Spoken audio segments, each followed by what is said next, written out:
bit of that Metal Man fever coming with Mr. Steven Ignoramus. I hope everybody's going to be coming in and enjoying the show tonight. I think it's time for us to get started.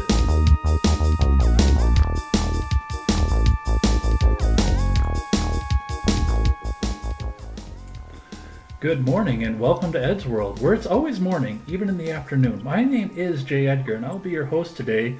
And I'm joined on my, I guess that would be my right, wouldn't it be? On the left side of your screen, you are looking at somebody who bailed me out one time before and came into this completely unprepared. And I'd like to see what he has to say when he has some time to prepare for this script. And I'm talking about the wonderful Quest Fanning. Quest, welcome to Ed's World.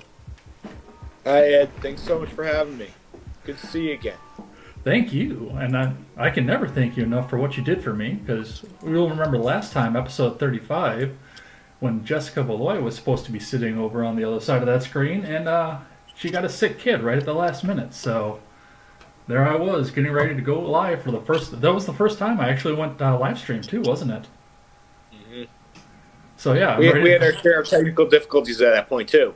Yeah, no camera, no nothing, but we pulled it through, and now we're ready to go try this again with a week to prepare. So, before we get started, I just want to talk a little bit about something that happened to me today. And, I always like to open up with a little bit of anecdote and a little bit of fun before we get into some of these hard topics here. And honestly, I'm the kind of person that really hates dealing with the state and the governments.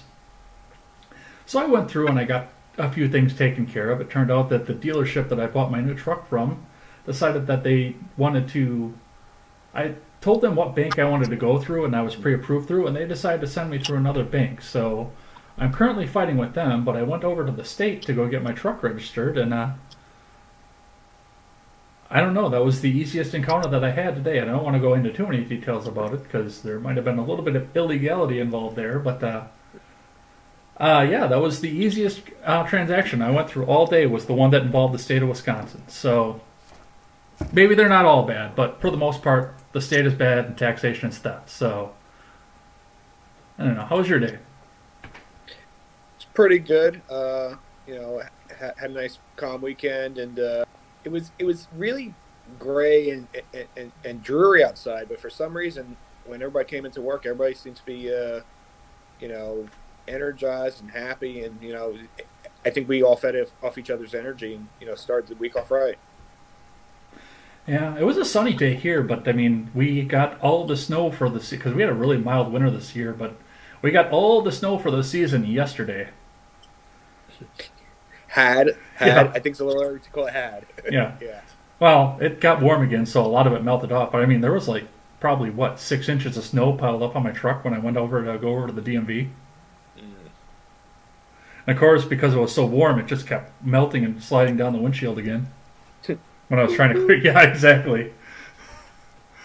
All right, a couple announcements before we get started here. Of course, join us next week for Jake from Freedom Scoop. We'll be talking the news next week, and we'll be deciding what the future of Freedom Scoop means. There have been some things going on in the background, and we may tell you some things about it, and we may not. We'll see how it's all going along there.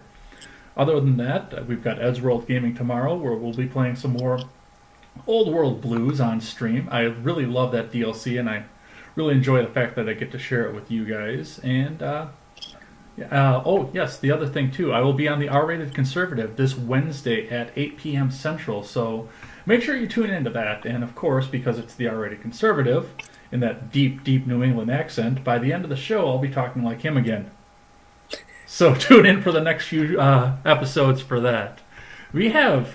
As you mentioned off mic before we went through, we have a pretty dense and packed show this time through.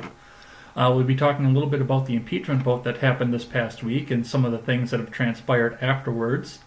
We've got a lot to talk about in 2020 this week, as we had the mess of the Iowa caucuses happen this past week, and a debate on top of that.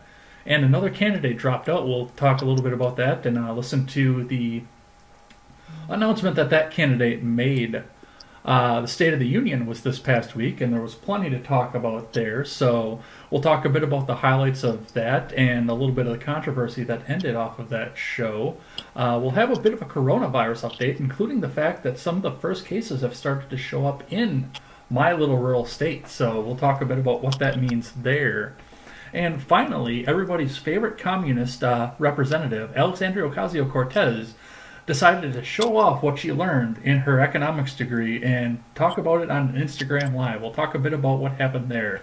And it's going to be all of that and more over on Ed's World. Thanks for tuning in to us live on YouTube, Twitch, DLive, and Periscope for Twitter. No Facebook still.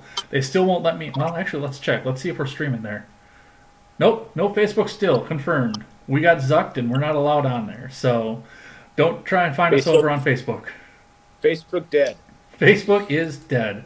That's lame. I did like streaming over there. And I mean, I couldn't go to my fan page, but my friends could all see it at the time and check on over with us. If you can't catch us live, we will repost this video. It'll be available on demand on YouTube and on BitChute.com as well. Go over and check us out over there. Or if you prefer, you can take us on the go on the audio platforms. We're on iTunes, Stitcher, and Google Play. And remember, if you're on iTunes, please leave us that 5-star rating and a good review. That helps us move up the charts.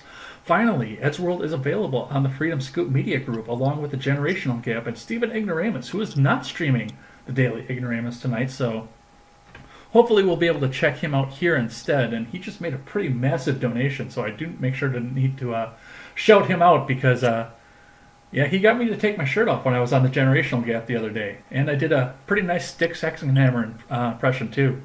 He seemed to appreciate that a lot because he gave me 200 lemon points over on DLive, so he must have really, really appreciated that. Anyway, after the lengthy introduction here and the teasing of the topics here, it's always time to find out a bit more about our guests. Now, you came into this unprepared last time, so hope maybe you have a little bit of a prepared speech to tell us a bit about yourself, but tell us a bit about yourself. Okay, well, thanks, Ed. I'm a thinker. I'm a problem solver. I'm a doer. My background is in computer science. I work in market research. I'm very community oriented, so I've spent a lot of my time volunteering, especially in leadership positions. For example, I was the vice president for 4 years and then the president for 4 years of Prospect Leopard Gardens Neighborhood Association, a 501c3 that's done a lot of good work in our community. Let's see, my wife Kate and I homeschool our daughter Franny. We live here in Brooklyn, but we like to travel. I believe that I really believe in treating people the way you want to be treated, and also that we should let people be the architects of their own lives. Boy, if you're from Brooklyn, you must really hate that flag behind me. I think we talked about this last time. Why haven't you gotten around to burning it? I'll never burn that flag. Anyway, you do a lot of... I like the one on the other side a little better. Yeah. Now, I know you're involved with Austin Peterson and helping to promote him and doing a lot of promotion over on Twitter, but tell us a little bit about how far you've come down your alternative media journey and how you actually got into it. Well, I mean, I've always had a certain skepticism, a certain belief, like you've espoused about not just believing what you're told and trying to find alternate sources and finding out what's actually going on. I remember at one point I found it very eye opening. There was a show called Mosaic. There was like a weekly show that it was on a smaller station within New York, but it was on TV, so it wasn't quite alternate media. But what they did was they would take clips from the week's news from the Middle East, and they would kind of juxtapose them against each other to kind of give you an idea of, they never offered an opinion, it was just clips. So you could kind of get a sense of, at least one of these people isn't telling the whole story, And I've always had an eclectic mix of sources that I like to get my news from, but I mean, in recent years it's become much more readily available to have such variety. I actually got into podcasting mostly like trying to more easily catch or re-listen to episodes of stuff I'd heard on the radio, and then eventually I started discovering more and more podcasts, and I started listening to some travel podcasts here and there, and I still got some favorite travel podcasts too, but a lot of what I listen to now is Liberty stuff. My friend Wayne got me into the Rebellion. So that's one that I haven't missed an episode yet, Oh and wow. I was the first patron for that, and I'm a producer for that one. I also through friends that I met through the Rebellion. That's how I actually came to find out about Austin Peterson. Ironically, after he'd run for Senate, so I didn't know him from Adam at that particular point in time, honestly. But you know, what's it called? So it's been a little bit of a circuitous journey that I'm like, I've always been looking for for alternate sources and for different ways to see things. And now, I mean, the stable of different just Liberty podcasts that I listen to. I listen to you often. I listen to like Brian Nichols' show, Tom Woods. There's so much good stuff out there. Brian is a friend of the show. We were actually supposed to get together this past Saturday and talk about my two religions theory, which I'm going to just tease the fact I'm not going to give any spoilers to that, but we're working on finding a chance to get together and talk about that again. So I don't have a time yet for the reschedule because now we can't do it on the 22nd anymore. So I saw that. Yeah. yeah, I saw it. yeah. He just Well, we scheduled it, then he informed me that he's going out of town that day. So we'll figure something out here. But I look forward to hearing it. yeah, it's going to be a lot of fun because it'll be one of the first times I've really put that theory out in public. It's just been kind of something percolating in my mind, and I've been trying to square all the circles around that. So let's check in with the live chat and see what we've got going on here. It's like I've got Yama Fago, John from the Generational Gap, as he's also known, is in here chatting. Thanks for stopping by, John. I know you're not going to be able to stay long because your show is going to be on here soon. Ron Helton is on DLive and YouTube at the same time, so thanks for checking us out on both of those channels. And we do read the live chat between topics, so if you have any questions or comments you want us to read on the air, go ahead and leave them up in the live chat, and make sure that you're sharing this link out so people can get on this too, because, sharing is caring. Anyway, I think it's time for us to get down to business. So, the big story this week.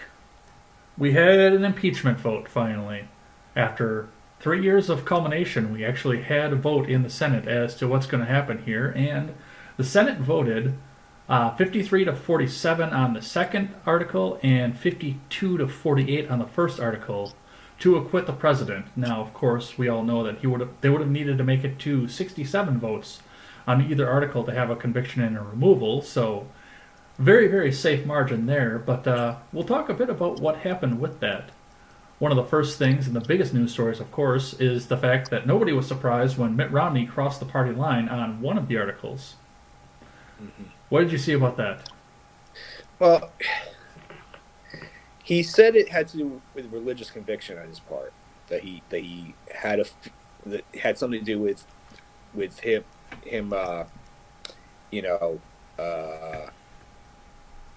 kind of being told by God or something to do this. But I think that that's somewhat disingenuous because, I mean, whether or not you've liked him before or whatever, you have to realize that he has sour grapes over how he's been completely manhandled by President Trump.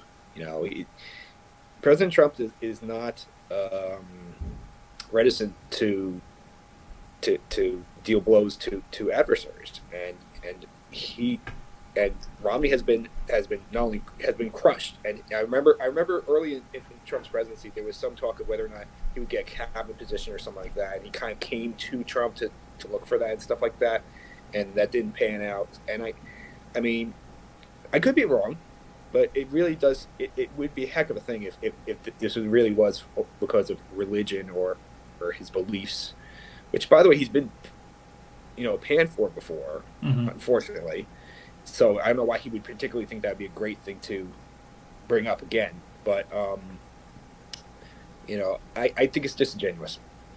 Well, what out of Mitt Romney's mouth has ever been genuine to begin with? Let's be completely honest with all of that. Yeah. I mean, he is the used car salesman of the Senate at this point. Yeah, that's a pretty good description.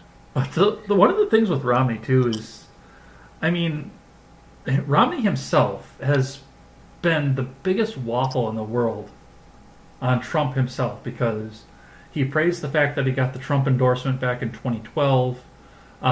He shit all over Trump during the 2016 primary. And then when it came time for the Senate race again, he was begging for Trump's endorsement, which he did get for the Senate. Let's not forget the fact that he got Trump's endorsement. But of course, now that the impeachment is here again, now he's in Team Anti-Trump, which, interestingly enough, ingratiated him to the Democrat Party as well. Let's well, I don't have a visual aid queued up for this, but let's talk a bit about that because he's suddenly the hero of the left. Yeah, I think that might be a passing phase. You know, there are some folks that seem to be pretty much into anything that's against Donald Trump. Like, if Trump says the sky is blue, it's not going to be blue anymore. You know. So I mean, there seems to be some degree of resistance that is just resistance, as opposed to, you know, like think about this, the grounds that they were charging him for in this impeachment effort, right? Abuse of power and obstruction of Congress, right? Two things that have no criminal statutes attached to them. Well, that and think about. I mean, at least I can give Romney credit that of the two he chose abuse of power instead of what's called obstruction of Congress, because obstruction of Congress, I mean, that's like, it's a different branch of government. You're not supposed to be obeying them. You know what I'm saying? Well, yeah, and one of the things that I've always brought up with the obstruction of Congress charge, from the first time I heard that article come out of the House, the first thing I thought was, okay, so every time a president makes a veto, we're going to impeach the fucker now. Yeah, I mean that's the basis, right? That's like the biggest obstruction of Congress right there. And realize that everything, that all the stuff is supposed to come from that phone call from what was it, 2 years ago, year and a half? I'm trying to remember the exact timeline, but it's the idea is they've been trying to impeach him since before this is a thing that happened. So it seems like the one consistent thing is that they were trying to impeach him, not that it was on an actual basis. That's disingenuous as well. Well, once again, we're sitting back at the fact that we're talking about somebody who's never been genuine. And of course he's going to side with the left if he's never been genuine. Let's think about what they said about him in 2012, just 8 years ago. Binders full of women, right? Y'all back in chains. And they made love his ranch's name, right? I remember that. I missed that one, apparently. N-word head. Oh. Yeah. Apparently I missed that one. Maybe because they couldn't say it on Fox at the time. And I wasn't really into the alt media. Yeah. Well, I'm not going to get caught saying that word out loud. No, that'll get clipped. Yeah. I mean, plenty of people have said it in my chat before, but still, that'll get clipped. And used against one of us. Probably me.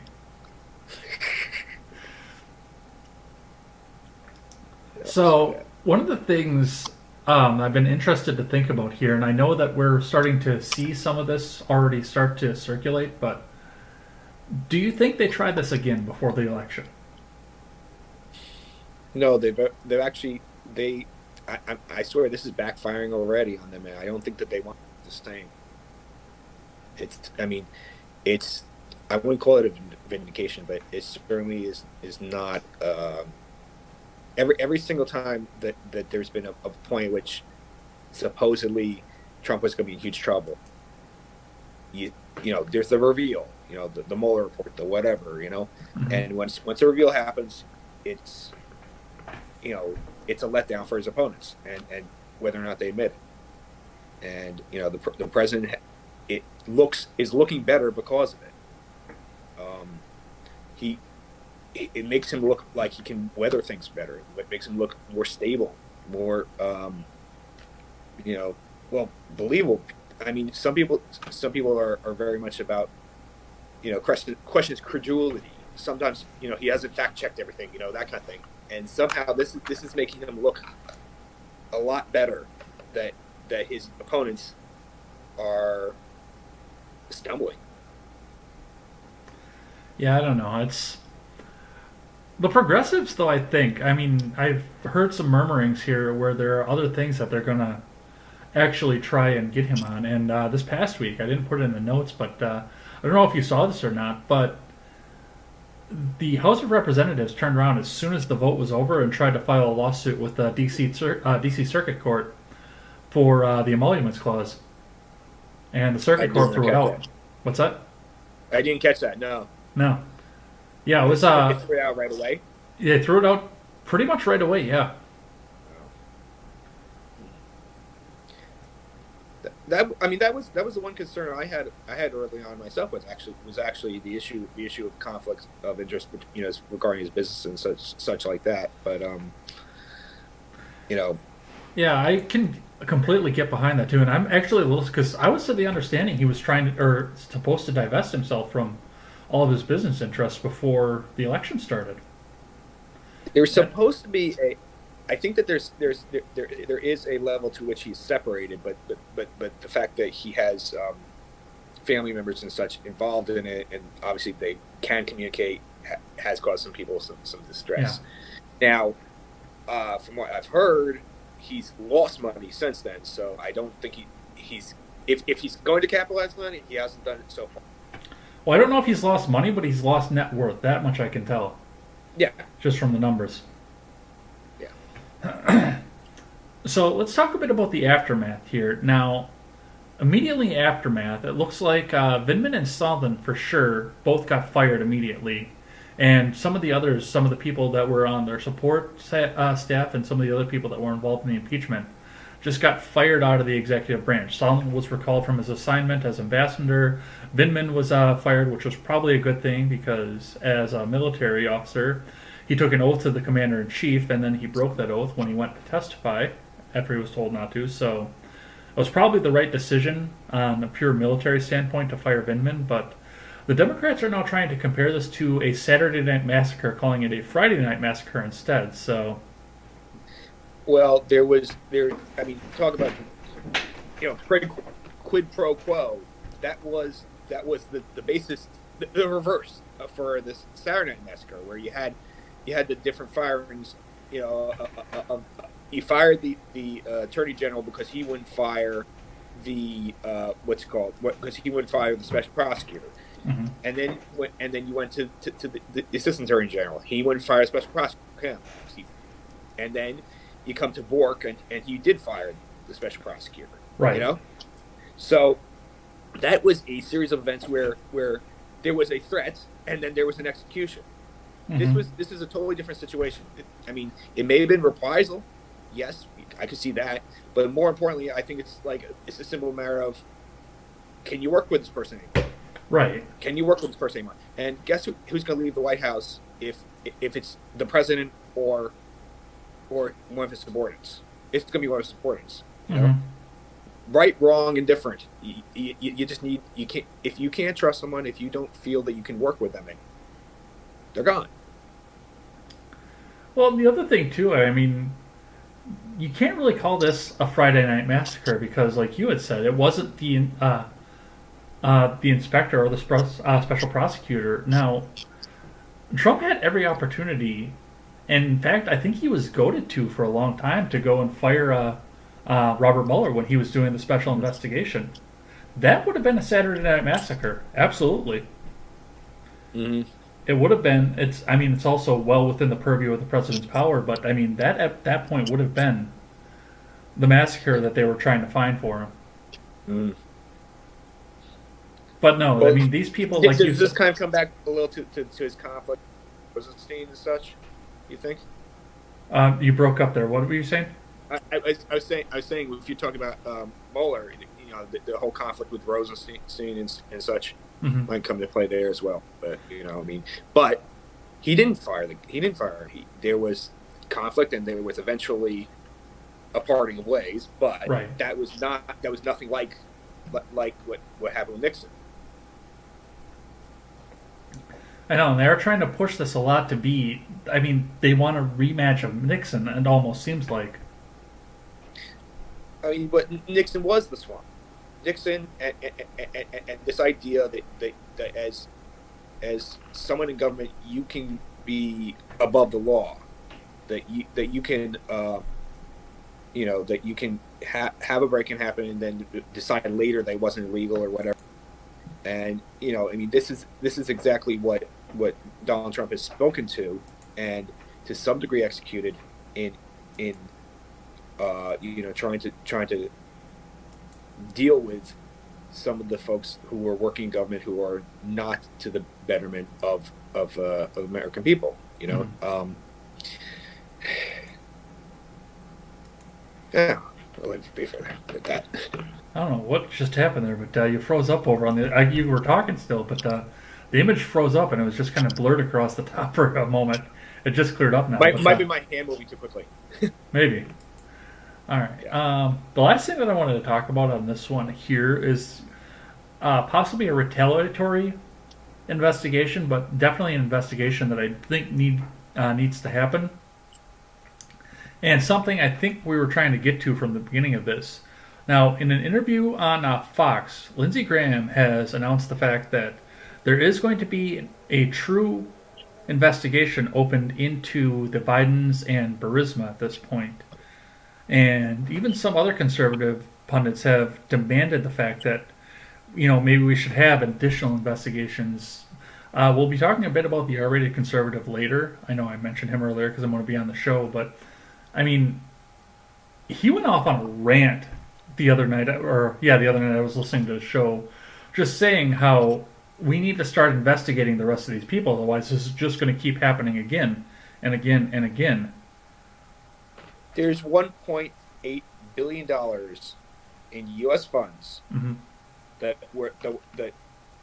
the Obama administration sent over to Ukraine to help them firm up their banking system, to like overnight blah blah blah. All this stuff where you need a little bit more liquidity. Mm-hmm. I think that's what it's supposed to be. But it was but the general gist of it was to firm up their banking system. Right. Okay. That money is missing. Now it went through this bank that has branches in both Latvia and Ukraine called Privet Bank. And this same bank, the owner of Burisma, this Kolomoisky, I think the guy's name is, he had a very similar amount of money show up as he supported Ukrainian militias to fight the Russians. So there are a lot of questions there. There are a lot of questions. Oh, there's been a lot of questions surrounding this entire thing from the moment that it opened. Yeah. I mean, what's the Riddler symbol? The big question mark? They should have that over this entire situation. A giant green question mark. Yeah, I mean, this is not a rounding error,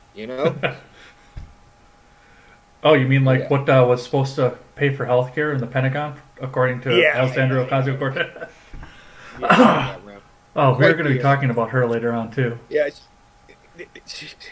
might have to touch her cliff notes on a few of those lessons she had. I'll touch her cliff notes. Okay. Now, one of the questions that I've often wanted to ask when it involves investigation into people from the other side, and I mean, a lot of this comes too from when I look at like the QAnon thing and things like that, is the fact of is anything actually going to come out of these investigations? Like, I look at QAnon, and obviously, first thing, I've said this on Twitter numerous times, I've said this in Discord numerous times, I only accept one Q, and that is John Delancey. What's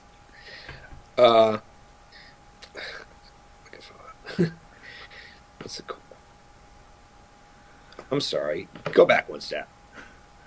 Do you think anything comes out of these investigations, or do you think some of these people are untouchable at this point?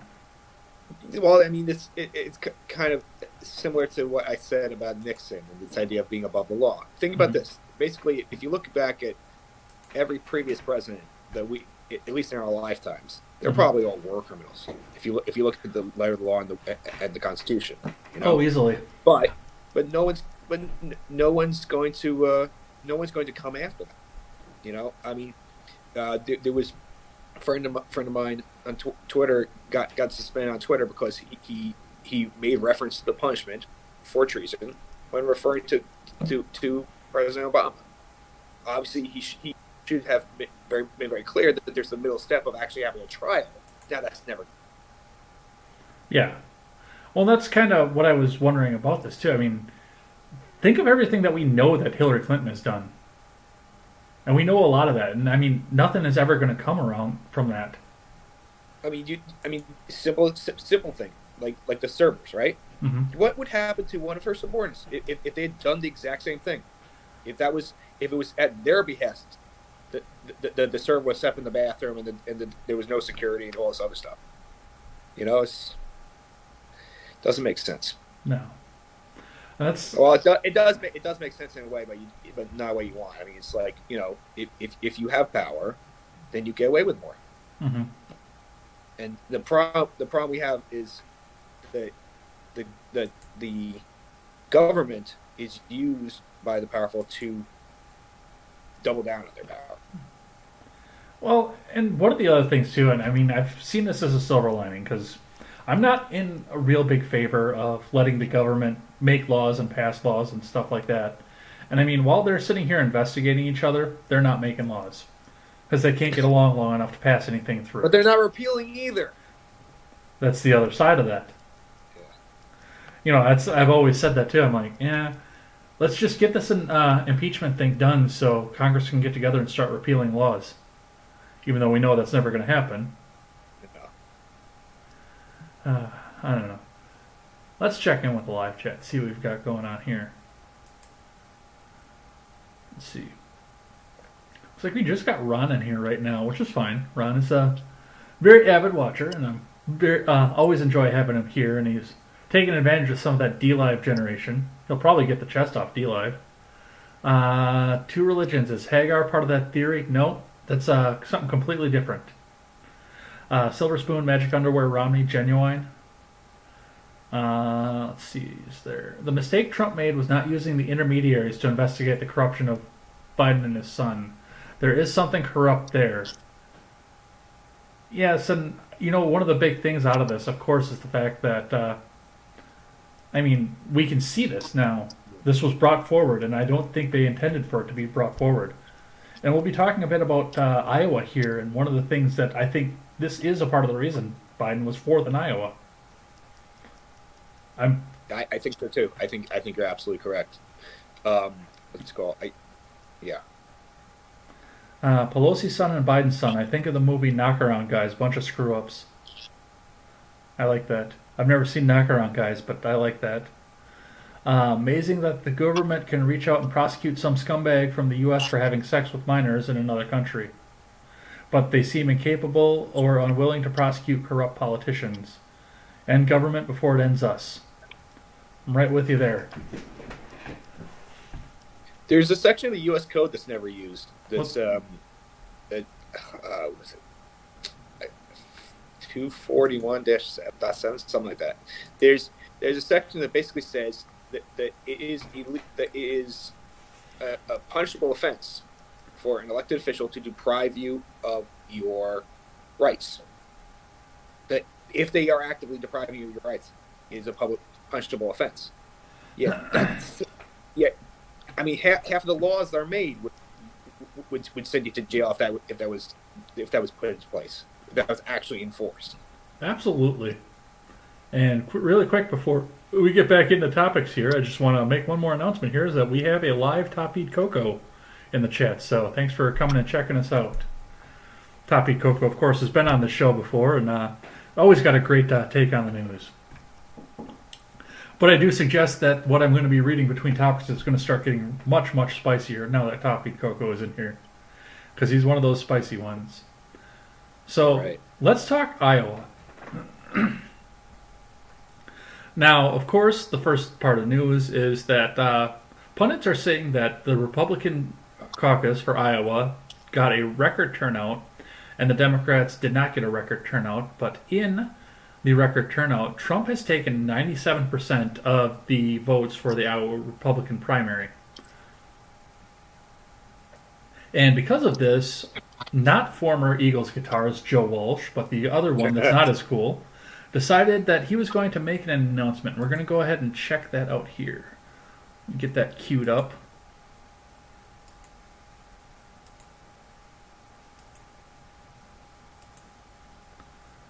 All right. Interact and play.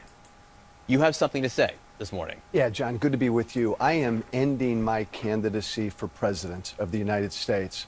Look, I got into this because I thought it was really important that there was a Republican out there every day calling out this president for how unfit he is. I want to stop Trump. I believe he's a threat to this country. He can't be stopped within the Republican Party. Nobody can beat him. It's Trump's party, John. It's not a party. It's a cult. He can't be beat in the Republican primary, so there's no reason for me or any candidate really to be in there. The party has become a cult. You thought there was some kind of an opportunity where you could convince Republicans in these states. What changed? I didn't see how cult-like the party was. I mean, 10 states around the country canceled their primaries and caucuses. The state parties are beholden to Trump. The conservative media world, Fox News and all the rest, wouldn't give me the time of day. I'm a Republican candidate for Congress, or for president, but they bow down in front of their king. And then out there every day, John, talking to Republican voters, I just became convinced that these folks have been fed nothing but lies and mistruths about President Trump, and they can't be gotten back. So that was Joe Walsh's announcement, of course, that he is no longer seeking the presidency. So, big shame there, unfortunately. Bye-bye. But the first thing I want to point out on this is the fact that he said that the conservative media has become a cult that does nothing but sit and bow down to Trump, and nobody else would give him the time of day. And I want to point out on record, I've said this on Twitter already, Joe Walsh has been invited on this show twice.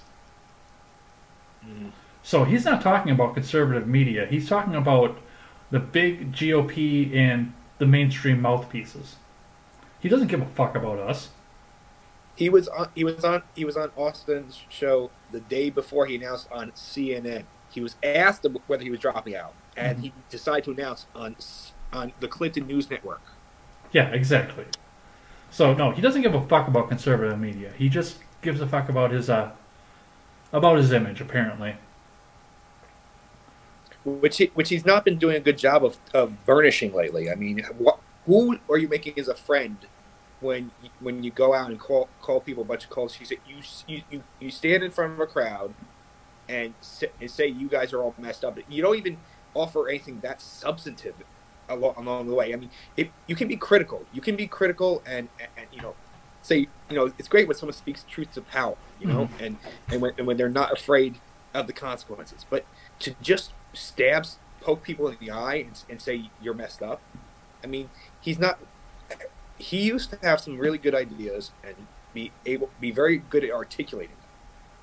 Once he became obsessed and got the Trump derangement syndrome, he just blabbers on about how Trump is terrible. Well, yeah, and that's agree. He's not bringing anything into the conversation. Well, one of the things too, I mean, you keep pointing this out, and that's the fact, and you said a bit of this off mic too, is I think some of this has got to be the basket of deplorables effect, because that's all he did for the entire time that he was running was tell everybody that would be his voters otherwise that they're nothing but brainwashed cult members. Mm-hmm. And along the way, I don't think he unlike Romney, I don't think he made any Democrat friend. No, they pretty much hate him for taking over a very, very safe seat in Illinois, even if it was only for one term.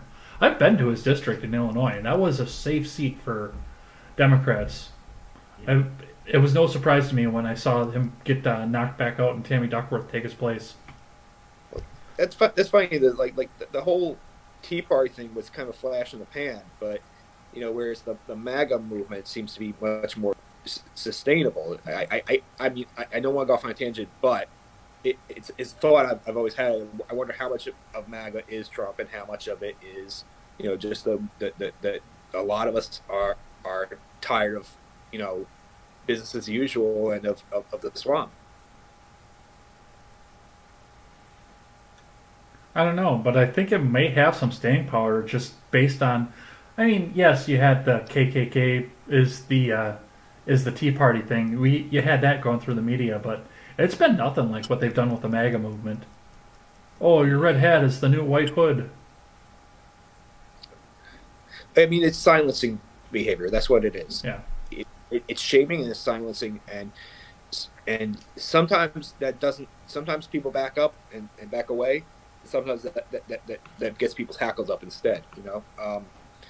I think that, I mean, one thing about President Trump that I think appeals to a lot of people is the same thing that has shocked so many people, so many other people, is, people sometimes talk about that he doesn't have a proper reverence for the office of president, or that he's not doing things in a conventional way or whatever.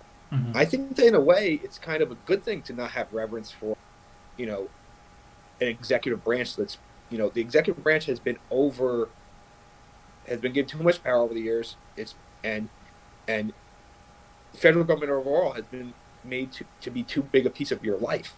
Why should it be this thing that we revere or whatever? Yes, there is important that the president make the right decisions, but there should be far less that they have to make. There shouldn't be all these this alphabet soup of departments that he's got steer from the top or whatever. It should be a simple concept.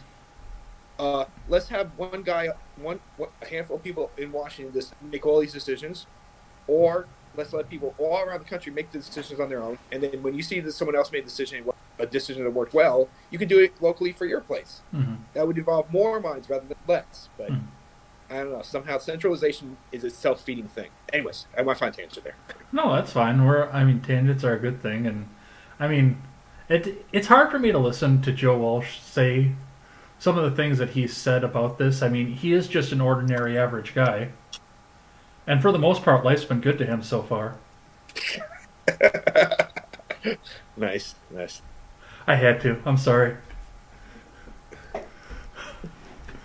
So that is the Republican side of the caucuses here. Now, going over on the Democrat side, I did not look before the show started. That is my failing of responsibility for the audience, so I will take the 30 lashes for that. But as of when I made the itinerary yesterday afternoon, we still didn't have 100% of the results in for the Democrat caucus. It was still hanging at 99%. Yeah. Well, what wasn't the result that Buttigieg has the electoral and Sanders has the popular or something like that? Which is about the dumbest thing I could hear coming out of a Democrat caucus to begin with. Do as we say. Exactly. So, as you were pointing out, yes, by the way that the caucus is laid out in Iowa, which is a complicated process to begin with, because I mean, anywhere else you go and do a primary, you take your primary, you ballot, you mark it out, and you go home. You go play with your dog or something. It's over after that. But I mean, Iowa, they make this big party. It's this big caucus party. Everyone kind of gathers around the table of the person that they like, and then there are people that are at the tables that are trying to convince other people to come by and change their minds about things. And I mean, it's a complicated process. Yeah, Red Robin, I like that. Or Red Rover, rather. Yeah. So, I mean, I've never been to it, I've never seen it, but I'm not eligible to vote in it either. As of the time I made this itinerary, and with 99% of precincts in, I don't think this is going to change, but yes. Pete Buttigieg appears that he has the victory in Iowa, which means he came out of nowhere because he was polling at 3%, and Bernie Sanders was actually, it looks like he was set to take Iowa. Now, there's been a lot of tinfoil that came around this here, and part of the reason that we didn't have results for so long was attributed to the fact that a lot of people thought that the DNC had found out that Bernie Sanders was winning and they hurried to change the rules somehow. What are your thoughts on that? I think that there are a lot of forces that come to play against Bernie Sanders when it comes to the Democratic National Party. It's like the but I don't know. I don't know the particulars of rule changes, but I wouldn't be at all surprised if suddenly some pocket of money, went in a certain direction. If you had people making calls just for Mayor Pete or just for whatever, and not distributing the resources or whatever. I can't get. I'm speculating, but we do have a history of from the 2016 election of the manipulation that took place and of how close how close Bernie was to winning the Democratic nomination, and there are any number of things along the way that could have helped him significantly. Would it have helped him enough? I guess we'll never get to know, will we? No. The thing that, we talked about this last week, and I think we talked about it a bit before too, but the DNC's already come out and said that they are planning on super delegating Bernie Sanders out if he makes it to the top. They've already come out and said that. So they're not even trying to hide the ball anymore. Mm-hmm. Sorry, 1 second here. I can see your house. Yeah, look. Ooh. There we go. Yeah, I was just pressing the power button on the back of my try to get the extra charge out. Okay, because it just had the low battery warning. So if I suddenly go away, we'll know that what I just didn't work. Huh. Okay. Anyways, to continue. So that's where I was going. I was tossing that one to you. So yeah, like I said, they're already planning on Schlong and Bernie, bending him over and giving it to him Mayor Pete style. Hey, don't be a bit, but judge. I've got another spicy question for you in a bit here. So let's get your take on this Bernie Sanders thing.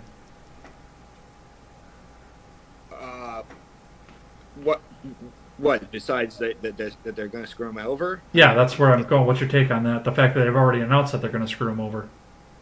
Oh, yeah. Well, they're doing the same thing to Tulsi, and she's not even a threat.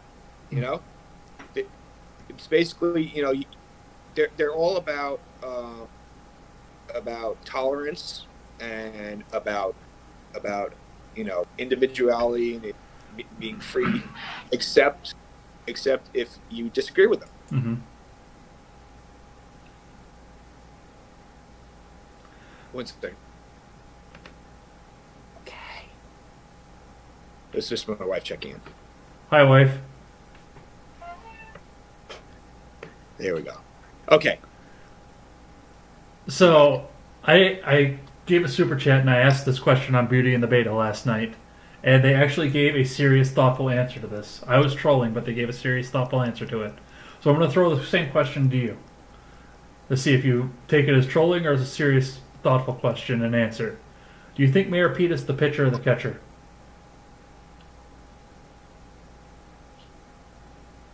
Hey, we have Kappa here. This show is not for kids. We can get away with anything we want here. Well, I'd say the catcher because he's not giving his own lines. He's using other people's stuff.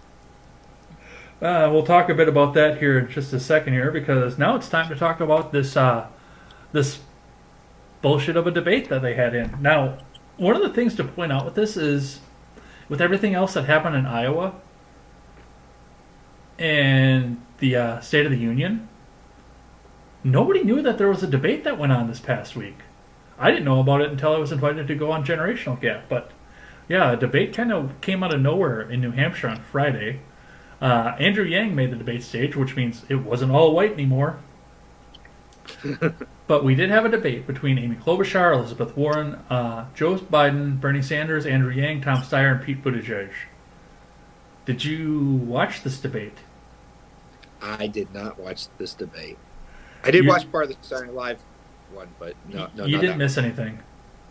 It wasn't like Lincoln and what's his name? Douglas. Douglas. There you go. I was like, I had it a second ago.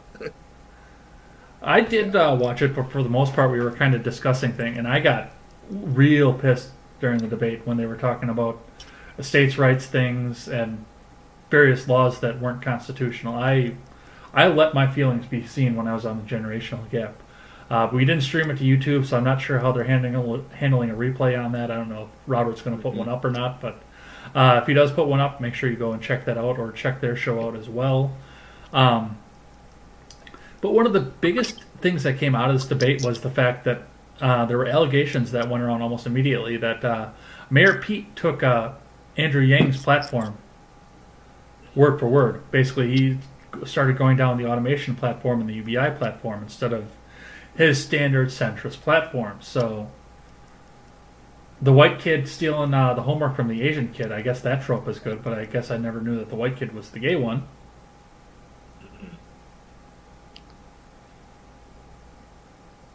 Anything to add on that? Don't leave me hanging here with YouTube watching. So I know it actually did hang for a second. But what's it called? No, I think that at this point in time, they're trying to figure out which chunks of the field they're going to be able to grab. You got to figure out whether you're going to tack right or tack left or what have you. And I'm not surprised to see one of the candidates, just going into a completely different direction and trying to cuff another candidate the knees. Mm-hmm. I mean, think about this: when Trump in 2016, remember there was no way that he was going to become the candidate. Mm-hmm. Remember? Yeah. Oh, yeah. Remember there's some guy named Jeb Bush in there that was the heir apparent, right? And thing is that Trump differentiated himself, mm-hmm. and the other candidates really weren't doing a very good job of that. And Trump got all the free media for being what the cable news networks saw as a clown, and then they just kept showing him and more, and there was a self-fulfilling prophecy that the more you showed him, the more he actually got support, and then you had to keep showing him because you can't not show the guy who's suddenly in the lead, and he basically took half the field. There was all these guys eating part of the pie, and then there was him. And Uh-oh, we got a straight freeze up here. do you hear me? Okay, you're back now. You froze like dead solid in mid-sentence there. I was saying that's how Trump got the nomination was to break the field in two, and then he claimed his half. So at some point you can't just have the whole clown car vying together. You got to pick off the field. You got to start claiming a larger chunk for yourself. Well, it's an interesting thought too to think about as well, because we're getting down to the point where some of these people are going to start dropping out after they've got delegate counts and major support coming in. I mean, if Biden doesn't make it through, if he doesn't get South Carolina, he might as well just give up right now, and all his national support is going to have to go somewhere else. I mean, this Iowa thing was a huge upset for Biden, the fact that he didn't get any delegates and he came in fourth after polling in the top nationally for the entire time he was running, and even before. Yeah, I mean, I think that we're going to start seeing the field whittle down really, really quickly. I mean, much quicker than I mean, you might be surprised. Well, and I think we're going to see some of these people too jump up and try and do what we were talking about with Romney earlier, where they're going to, instead of trying to vie to be the president, they're going to try and cozy up to whoever the nominee they think is going to be, is try and get a cabinet position or a vice presidency. Yeah, I mean, I think that some of the folks that dropped out early might have been wise to do so. You've gotten yourself a ton of recognition, and now you're you probably you got your war chest together still. You probably didn't waste all that money, and so I mean, the folks that are probably the next few folks that drop out aren't going to be decisions. It's going to be later on when it's like, I can give you this for that. those folks will be in a better position.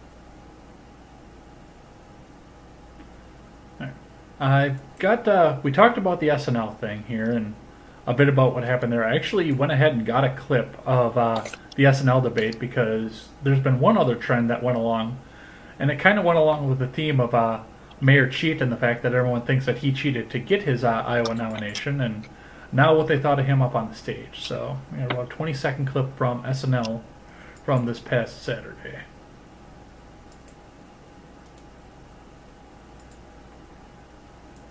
Another candidate with massive corporate donors.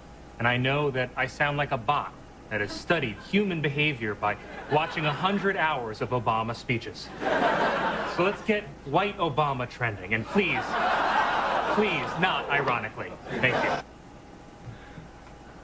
So yeah, it was the last thing that they put on there. Let's get white Obama trending, and please not ironically. He's not ironically. Yeah. That's funny. Now, listening to Pete, especially after the Iowa caucuses, and he took on Yang's platform, and he's trying to readjust himself and reinvent himself. Especially given the fact that he announced victory for himself right away in Iowa. I mean, some of that is going to be Obama because I don't know. Obama started. He was progressive in his candidate or in the primaries, but then he took on the neoliberal aspect of it to try and get the general. He reinvented his image as soon as he started getting onto the lead. Yeah, that's the shift. That's the shift. And it also helps you. It also might help you in a general election to go more toward the center. I don't know if in the age of social media, though, they have the chance to go back to the center. That's the other problem that I have with this. I mean, YouTube is forever. Everything is documented. YouTube is forever, and what Google decides that isn't forever on YouTube is on BitChute. Mm-hmm. Wherever it's been deleted. Well, no, it doesn't get deleted off BitChute. Sometimes it never gets processed, but... Yeah. So, I don't know.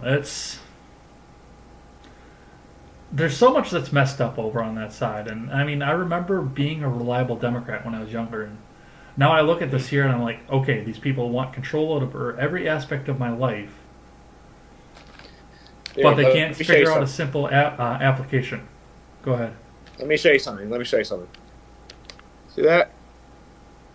That's the cover of this week's Economist. Yeah. It shows the two halves of the Democratic Party going in different directions. And the fact of the matter is, I think that they could be coming to another split. I think some of the most visible people in the party are far left of center, and are moving away from the voter. So I mean, I think at some point, there's something to be said for leadership and for being like, I think that we should be going this way, but then if you're alienating too many people, calling too many people deplorables too, people that might be more toward the center, that might not be quite in your camp on the edge. Pushing people away at some certain point, it's going to have ramifications. Well, I've been starting to see some of these stop and fucking frisk Bloomberg ads that have been going around too, and I mean it's the same thing. He's coming out there and saying how bad everything has been for the he's really pandering to the minority crowd, but he's trying to tell us how bad it is for them, and I mean the numbers don't match what he's saying. No, I mean, lowest African American unemployment, lowest, what's it called, Hispanic unemployment ever, high percentage of employment by women. I mean, I don't know. I don't know what part of the pie is missing. Also, what was it? Was it more better employment by folks without a high school diploma that have been in over a decade? Well, I mean, that's a pretty niche market anyway by this point, but still, that is something that's commendable. Mm-hmm. Now,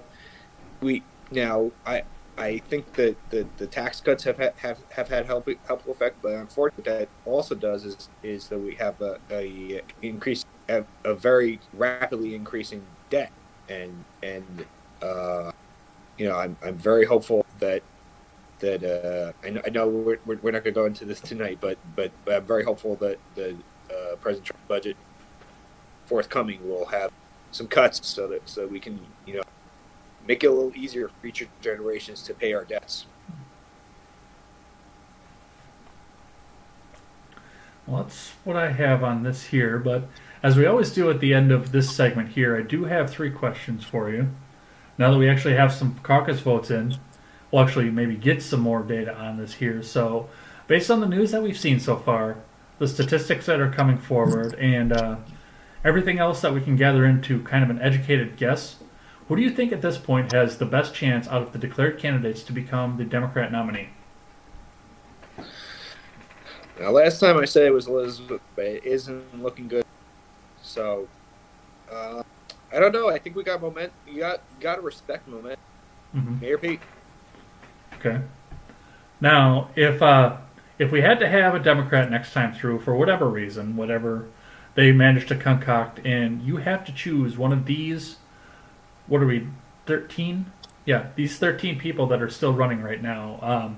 Who is the lesser of 13 evils? Who's the one that's going to make you feel the least afraid for the direction of the country if they wind up getting in as president?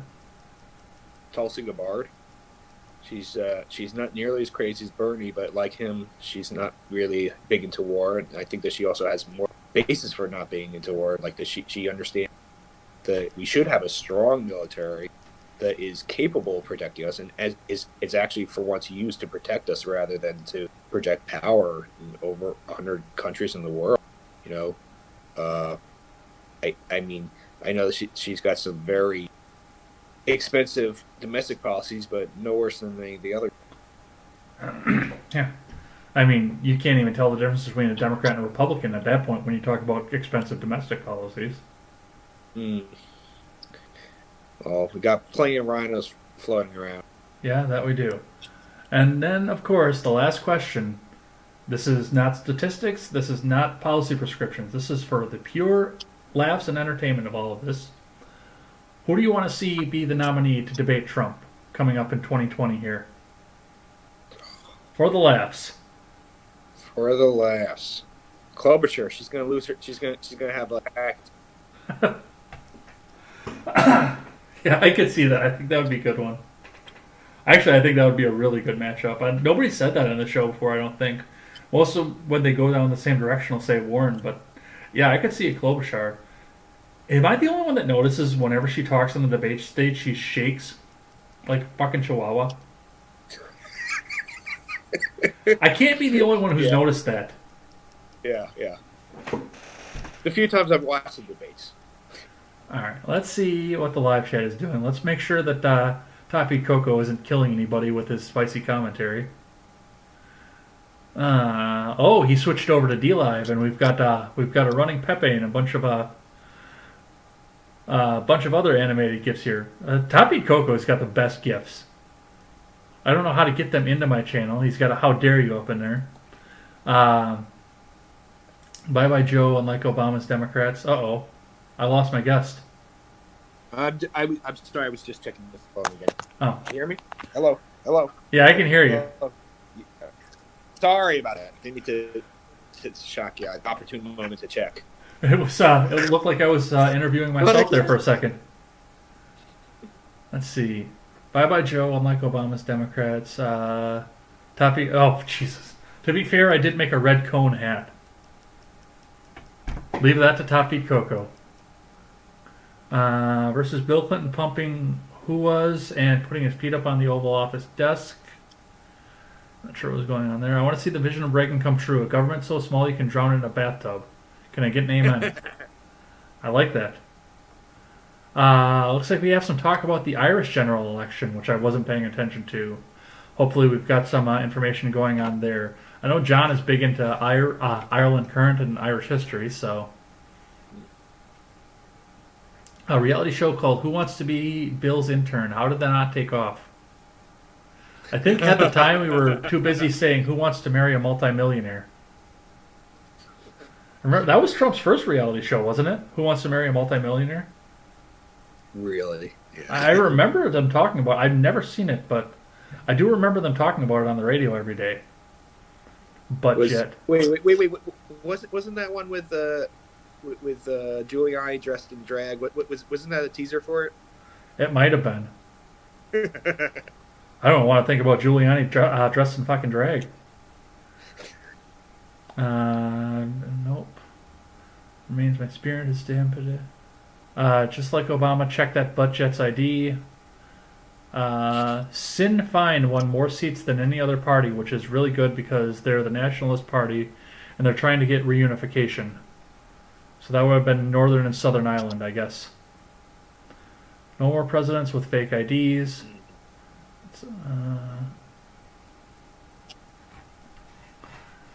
Let's see, what else do we got? One Ireland, interesting. Could not have come at a better time since Great Britain is leaving the EU. Nice move. Butt gig is a CIA operative. I've been hearing that before. John C. Padan and all of his sons, 7, fought against the British during the Revolutionary War, and all I can say is why. I don't know what's going on with that.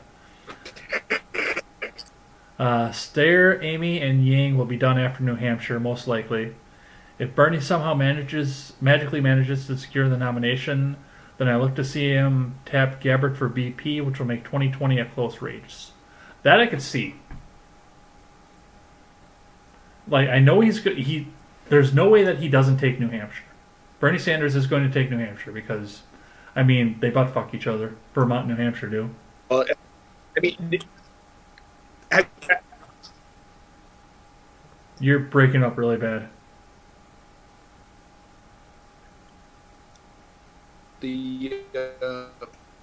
What's it called? Oh, hear me now? Yeah, a little bit distortion and your image is frozen. But yes, I can hear you. Yeah, we've got some distortion going on here.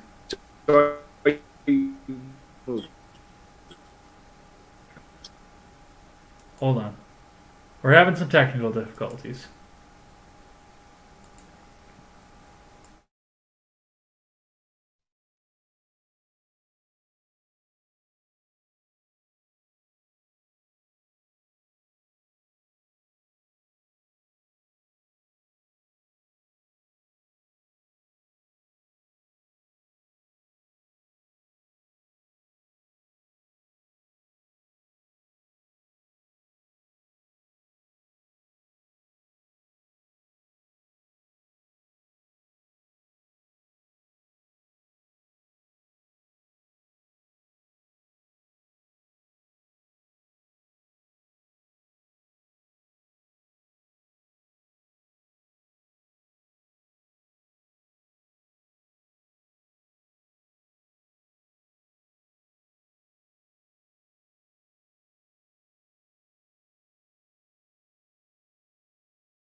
Okay. All right, we are back. We had a little bit of technical difficulties here with the connection, so apologize for that. We've always got to have something go on, it looks like. Anyway, you were saying with Tulsi. Go ahead. Yeah, I've already seen some moderate and conservative folks kind of saying, don't fall in love with Tulsi because she's still a Democrat and all this other stuff, because I think that there's broad understanding that she does have appeal to folks across the aisle. Mm-hmm. And if she could pull in some folks for a Bernie one. I don't know if it maybe something like a one-term Bernie, then she's going to take over the reins kind of thing, because he's getting on the ears there kind of. Mm-hmm. But I could definitely see the appeal, and I think it's actually a threat to I don't think it's that much of a threat to Donald Trump, but it's much more of a threat than any other combo I've heard. Yeah, and again, I don't think they're going to let Bernie get there, but I know that the age of the candidates is going to come into question. I know Biden came out and said right out he's got to pick a good VP because he's going to die in office. Wow. Yeah. Or he could die in office. Yeah. Well, how old's Mayor Mike? How old is who? Mike Bloomberg. Oh, stop and fucking frisk. I think he's Yeah. in his late 70s too. Yeah. Yeah. Okay, Bloomer. All right. I think it's time for us to get back into topics here. So let's see what we've got going on here. The State of the Union is the next one here. Now, the R-rated conservative had an interesting prediction about what he thought should happen at the State of the Union. And that was the fact that his advisory was that during the climax of the speech, while Donald was going through and getting to some of the good things that went on and hopefully talking about the impeachment, which I'm very glad he did not talk about that throughout the entire thing, that he should just have Secret Service come in and start arresting all of the people who were involved in the impeachment and calling it an attempted coup and bringing them into justice. Now, of course, that obviously didn't happen, but I think it would have been entertaining to see, and, I think the American people are starting to see what's going on with the left in this country and the people that are trying to make sure that the president comes out of power. I'll get you a link afterwards to that episode of the R-Rated Conservative because it was really good here. But we did go into this, however, with some inhibitions about Trump even being invited to the House floor after the fact that the impeachment had fallen apart. Now, this was right before the vote because this happened on Tuesday. I remember because I cut my gaming stream for the State of the Union, and instead I collaborated with Stephen Ignoramus, and we watched that together on his channel instead. But I mean, there were things that came along with the inhibitions. We had the unconventional introduction where Nancy just stood up and said, "Oh, the President of the United States." Yeah. And then everyone complaining. He's here. Let yourself in. Yeah. And then, of course, the snub handshake, in which after Trump gave his copy of the State of the Union to Pelosi, she reached out her hand to the handshake, and he either didn't see it or he was just pissed off about the impeachment, and he decided not to do anything about that. Did you watch the State of the Union, first off? I did not watch the whole thing. Oh. I live streamed it with Stephen Ignoramus, so I did watch the whole thing. I did catch a bit of it later. It was an incredible speech. And this has been the common theme among independent media, is most of us are no fan about the idea of the pageantry of a State of the Union. It was supposed to be a letter that was delivered to the House of Representatives but, I mean, I can't argue the greatness of this speech. This was a really, really good speech. Even with all of the stupidity and the photo ops and everything else that went along with this, I was moved by the speech. I really was. Mm-hmm. I think this was a Stephen Miller one. Oh, really? He wrote it? I think so. You were starting in and I interrupted. Well, I just think that I think that he did a very good job of interweaving so many different things. I mean, he was definitely critical of his predecessor's policies and of the policies of the Congress with regard to how the economy went. And he was not afraid to boast about the improving economy. But he also had plenty of very touching moments. And I was kind of surprised just how much of the speech the Democrats decided to stay on their hands for. Mm-hmm. Like, stuff that's like, no-brainer stuff. Not even like like where you're like, okay, is he gonna turn this around and say this is how this happened? Not even like stuff that you're gonna be tricked into. It's like, like for example, mentioned before, lowest African American unemployment rate in history. Mm-hmm. Can't clap for that. No, absolutely not. You need them to be dependent on you. You don't want them to have a job. Well, that's a bit of the shame that's going along with this, is the fact that, yes, a lot of this comes about the fact that, I mean, the president and his agenda, and I know it's not just him, because we had Republicans in Congress repealing regulations and improving the economy, and the Tax Cuts and Jobs Act, that, while it was part of the president's agenda, did come out of the Congress. All of that helped make this come along. Mm-hmm. It actual cause and effect, actual results. We're seeing results right now. I mean, they wanted to get him impeached before the results could get in. It just didn't happen, so they had to keep trying. Now we've got results. The horse is out of the barn. Okay. Mm-hmm. And this wasn't just a speech about the numbers either. There were some incredible highlights that came out of this speech. First off, the Centurion Tuskegee Airman, who came out and found out that his grandson wanted to be a part of the Space Force. I mean, how do you not clap for that? This was a person who went out and fought for his country under Jim Crow, getting recognition and a promotion that he most likely deserved. I mean, I didn't know anything about the Tuskegee Airmen before the speech, but I went through and looked at it. I mean, this guy should have been a brigadier general long before the speech. They're among the most distinguished units ever in military history, and they did it, in a situation they were given less resources, not more, but there was a lot of determination and there was some very good leadership from within. Mm-hmm. So yeah, I mean, that guy. Great accomplishments. Yeah, I mean, that guy. Everybody should have been up in the air cheering for this guy, and yep, we have sitting down, no claps. There was a scholarship given, and I didn't catch any of the names of this. I mean, we were talking over it a bit at the time, but a young black family came up.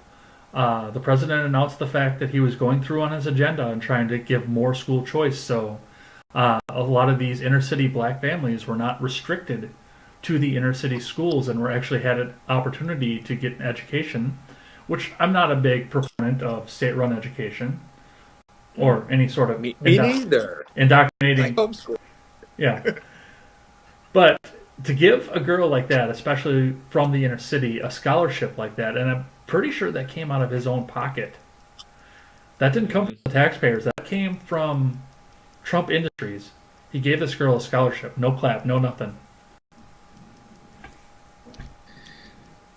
That I can understand. But yeah.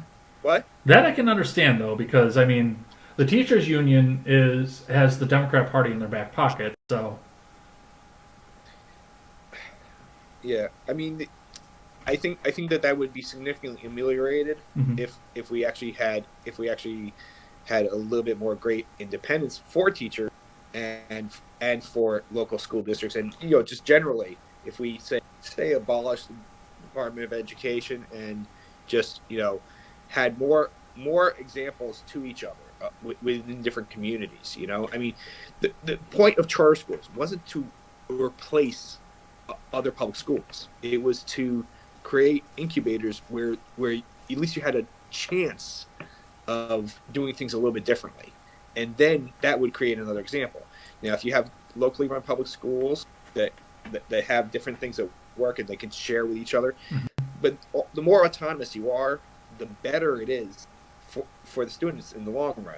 I mean, the best public school teachers in the world. Was it Finland or Iceland? But the more autonomous, more respected a teacher, and you also got to consider, like I said, homeschooling. Homeschooling I can tell you it's not easy to do when your money is going away to a school you're not using. Right. I spend a lot of money on travel for our family. I spend a lot of money on trying to get her classes. My wife Kate spends a lot of time with Franny. She doesn't have a full. These are sacrifices we have to make, and it's not easy. It'd be lovely if I could get a voucher for some percentage of the money that's come from me to pay for other children. Yeah, I can see that too. And like I say, it's, I've been disenchanted with the school. I actually went to college initially when I first started for education. Then I started realizing how corrupted the system was, and I switched out to engineering. And then I saw the market crashing, so I went into auto repair instead, which is where I graduated with. Yeah, I was a tutor in college, and I still have some interest in education, and I still think that there's a lot that someone with resolve can do within the system. I'm not. I wouldn't say throw it all out, but I mean there's got to be a lot of changes, and I think that there needs to be more acceptance of people who don't fit into, whose idea for their children doesn't fit into, the, the peg that is left for them. Mm-hmm. So let's talk about this returning soldier here. I didn't catch. I started looking into some of this when I started prepping for this, but I didn't catch. I believe it was an Army soldier. The story went that his young son had never. I don't know if he hadn't met him, or it was his daughter rather. She hadn't met him, or she hadn't seen him for most of her life because he had been doing his 4th tour over in Afghanistan, which for whatever fucking reason we're still in Afghanistan. Let's not go down that tangent right now because I've made my points clear on this show about that enough at this point. Yeah. But the president decided that he was going to try and surprise the family, which it appears that he very much surprised them by bringing him home in the middle of the speech and showing him off to that. And I think Jen the Libertarian on Twitter, when this happened, hit it right on the head because I was kind of monitoring Twitter while we were watching this. When do we bring the rest of them home? So true. I mean, I think that our foreign entanglements are way too much, and to see the individual story, can you imagine that, hundreds of thousands of times over, how much joy you could bring by doing that? Yeah, and I mean, we're not in a position where any of this is feasible anymore either. Sorry, I'm getting Discord alerts here, so I just want to see what's sitting there waiting, because I can't drop Discord down because you're on there. Oh, Gen Gap got active. That's why. Apparently, the Gen Gap is going live, so that's why. Anyway, going back to that. We'll be checking out Gen Gap after this show. Yeah, you're right, though. Absolutely. We're going to get a lot more happy people if we bring a lot more of these people home. And all I see more is more adventuring going on in the Middle East. I don't see a real path to getting more of these people home.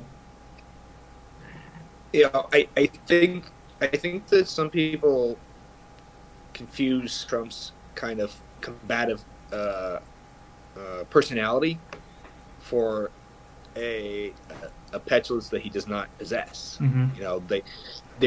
I've been very impressed that when there's an attack on U.S. resources and there are no casualties, he doesn't kill anybody. Mm-hmm. He doesn't go killing people for destroying our stuff. Mm-hmm. I think that's so easily and widely overlooked, and yet it's far more restraint than we've seen from most of our leaders. No, can you imagine if we had a Bush in office when that happened, when the drone happened? Yeah, that would be a problem. One of the most talked about things from the speech itself was the fact that Rush Limbaugh, and I went off on this. I got pissed when I did my head talk and I talked about this. One of the most talked about events of this speech was the fact that Rush Limbaugh was present for the speech, was recognized during the speech, and was given the the Presidential Medal of Freedom for his contributions to conservative talk radio and the message out there. Now, I don't agree. I don't like Limbaugh. I look at his followers especially, and I see Rush Limbaugh as a shepherd leading his sheep to slaughter. But I can't argue the fact that if it wasn't for Rush Limbaugh, we wouldn't be doing this right now. This show would not be happening right now if it wasn't for Limbaugh. Well, talk radio was a wasteland when he was early in his career. That it was a mess, and there weren't any shows that really got a large following. So it did inspire a lot of people to do it. What specifically do you think he's leading the Ditto Heads toward?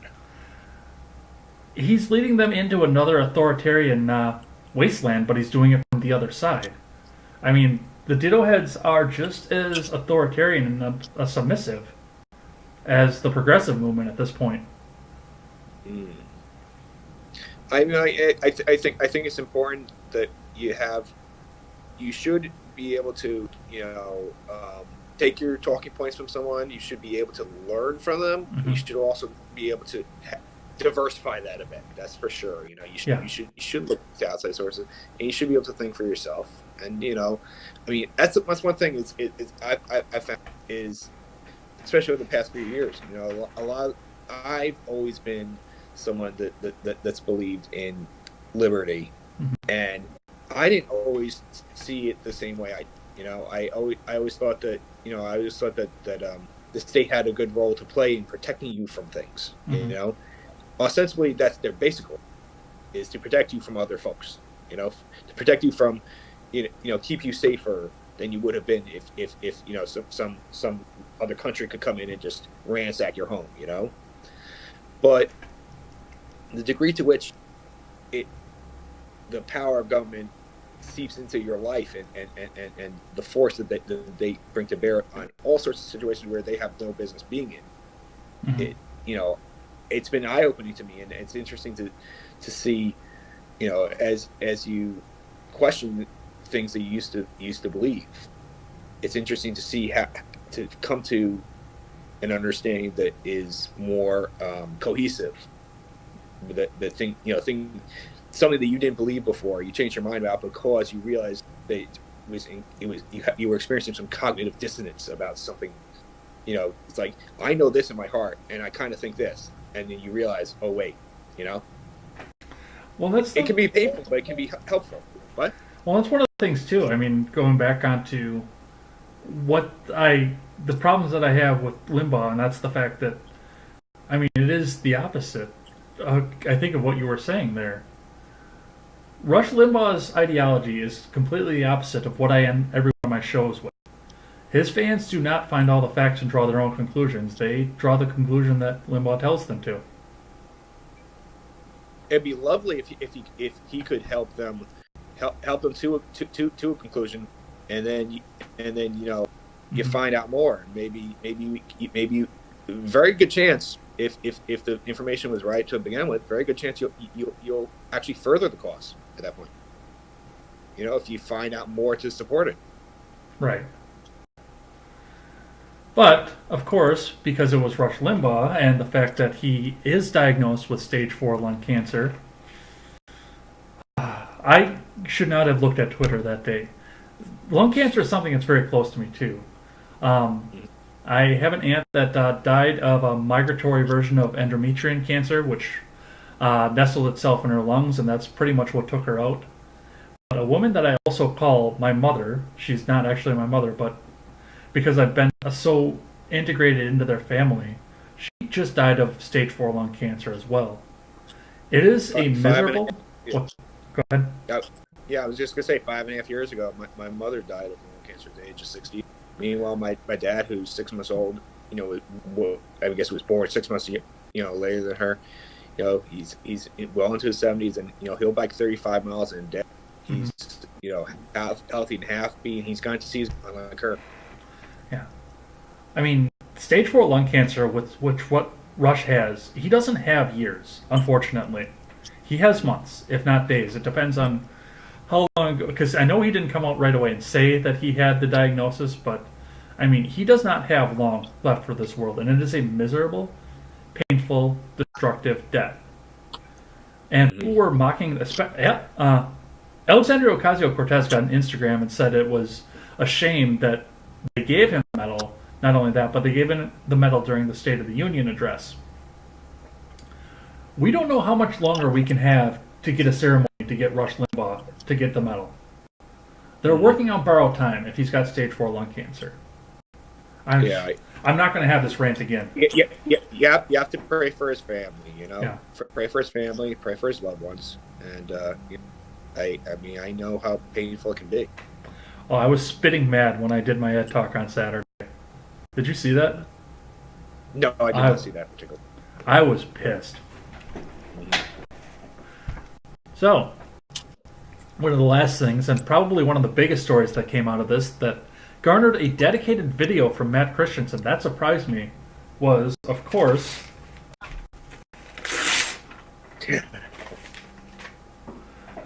at the end of the speech, whether sudden and or pre-planned, Nancy Pelosi stood up and tore her copy of the speech in half. Now, there are people that are out there that are saying that she started and she actually made little tears in the speech when she saw the medal being presented to Limbaugh, at which point she sat on this for 40 minutes, where she looked at Tuskegee Airmen, where she looked at the returning soldier, the scholarship, and all the rest of these great stories of American excellence, and still decided to go through with the tearing up of the speech. Now, when asked about this later, she said that the speech was entirely full of lies, and that was the nicest thing that she could have done with that, which I've heard a lot of people imply meant that she'd planned to wipe her ass with the speech.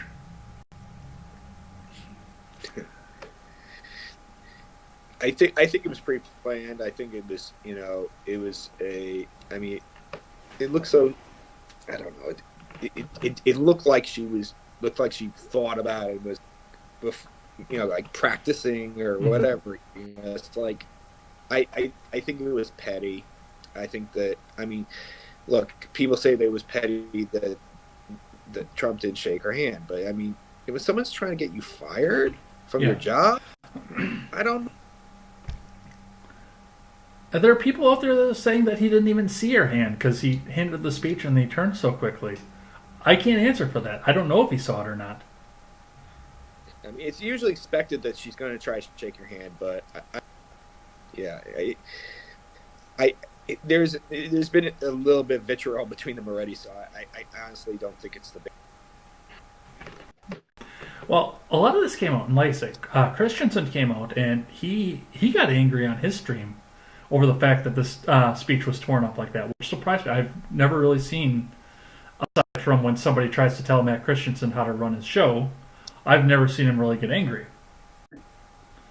But he made a full dedicated video on this and told us all about how angry that he got. But there were people that were calling into, I believe it was C-SPAN, and I cite Tim Pool on this, saying that they would never vote Democrat again just because of this. This was a big deal to a lot of people. Yeah, it didn't surprise me at all. It didn't surprise me. I think that. Let me think back to like during one of the Obama State of the Union speeches, when he brought up the family backgrounds of Vice President Biden and of what was the speaker's name? Boehner. Boehner. It was Boehner, yeah, and then it was Paul Ryan, who was my representative until he retired. Well, I remember, he brought a tear to Boehner's eye, to talk about, the son of a bartender can be the Speaker of the House, and a certain warmth there that I think that there beneath the surface there has been a lot of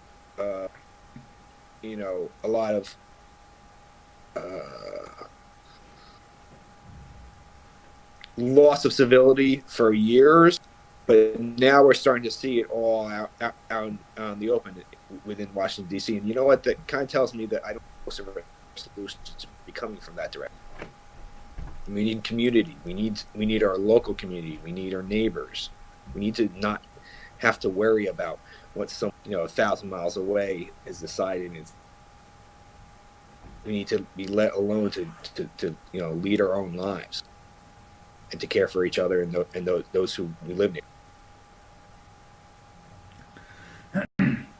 Now, a lot of people talked when this scare happened up here that this was a guarantee of a re-election for the presidency. What say you on that?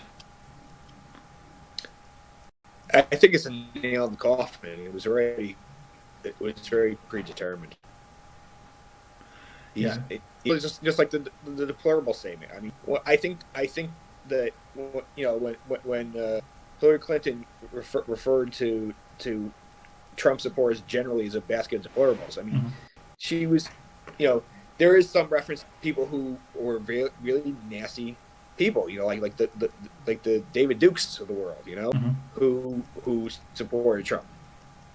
But that doesn't mean that everybody else who wants to be freed of government tyranny, whether you believe that he's the guy to bring it or not, that the people who voted for him were tired of something, and it was just it was another stab pushing over the edge to call all of them deplorables.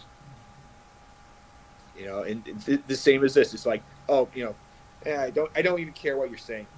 I can't even absorb some of this. I can't even say maybe he's got a point here. No, just gone.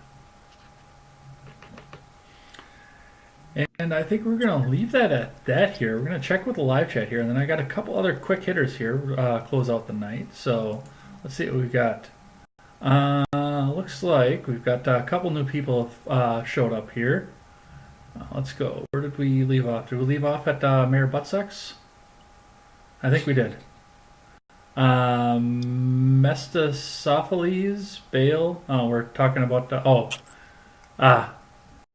demon names for Democrats. I like that. The Demopublican Party, Mafia Government. I like that. Behaving. Rom probably has me beat. Oh, that was where we dropped out for a sec. Wi-Fi versus 4G. Ron Helton says Windows 7 has been compromised. Let's see. I would not vote for Bernie or Tulsi. They both want larger government. Damn FDR. That was Ron Helton. Top Beat Coca says these people are too evil to die. That is Mini Mike to his enemies. Mini Mike is a hypocrite, may slip and fall on his own lying tongue. Ooh, they're on fire tonight. Run out. We watched the whole thing, sort of zoned out during Stephen's stream when it came to the State of the Union. I might have dozed. It was a good speech. We have Chris Lokes here, Mr. Behavior. What's up, guys? Welcome on in.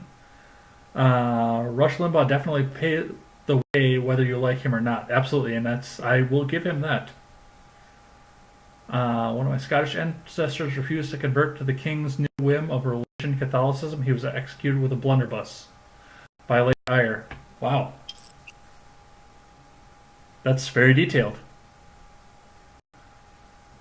Looks like we're going back to Irish history here, it looks like. My ancestor's brother, Alexander Payden, went mad and went around preaching Protestantism while wearing leather masks. That's wild. Limbaugh pushed far right to counter the ridiculous viewpoints of the far left, even though he is far left. He isn't as bad as center left. I don't know. After looking at my ancestry, I found out I'm definitely a Heinz 57. So many ethnic backgrounds, and one factor is dominant self-determination. Eltidunius, that's a new name here. Welcome on in. Would you shake Pelosi's hand? I know I wouldn't. I probably would for the cameras. The Mafia Princess, nah. Pelosi, Waters, AOC, every time I see them together, I get a craving for cashews. Nice. I don't know how Ron got that link. Oh, he must be on DLive. That's how he got the link in there, because usually that'll get snubbed by the robot. I did fix the robot so you guys can post excessive symbols and emotes again, but I did leave the links in place, so you can't do that. Cashews, I like cashews, but when I see those three, I think of straitjackets and rubber rooms. As a conservative, I dislike Donald Trump as a person, but I love his policies. And Mr. Behavior, who actually used to live, I don't think in, but close to Pelosi's district, says Pelosi needs to go back to her failing district. More on Lokes takes, shameless plug. Yeah, I was going to watch that this morning, and I didn't. I do need to go. I'll check that out after the show. Welcome on in. Chat amongst yourselves here. And I'm going to pop the chest here after the next topic, so if you guys want to get your DLive stuff in, get your messages in. Alright, let's talk about coronavirus. This will be a real quick hitter here because everybody else has talked to death. First thing on the note, I know that up there in New York, you guys have had cases already. We had our first case this past week up here in Wisconsin. 9 people have been tested. excuse me, have been tested, but one person tested positive for the coronavirus in Madison, Wisconsin. That liberal shithole. A place where I can barely walk around because people will hate me. It's not that bad yet. I actually used to work up there, but I don't anymore. This past week, we've also Sure, seen... everybody's happy you brought a case of corona. That's what I heard. Yeah. You broke up a little bit on that one. Missed some of that. But the first deaths have also been reported in the U.S. We've had 2, I think, thus far this week in the United States. Meanwhile, I think we're at almost 700 deaths worldwide at this point. So one of the deaths worldwide, of course, was the scientist who announced the outbreak. So what have you seen this past week on this new extinction protocol? Well, I mean, I think that it's funny that we get something like this every few years, especially in Asia for some reason. But you know, it's I might have to reconnect the call again. it kind of but what we always. Oh, you can hear me? I can, but you're distorted Can you again. hear I'm me? gonna jump Try off here again? and reconnect the call. Hang on. Okay.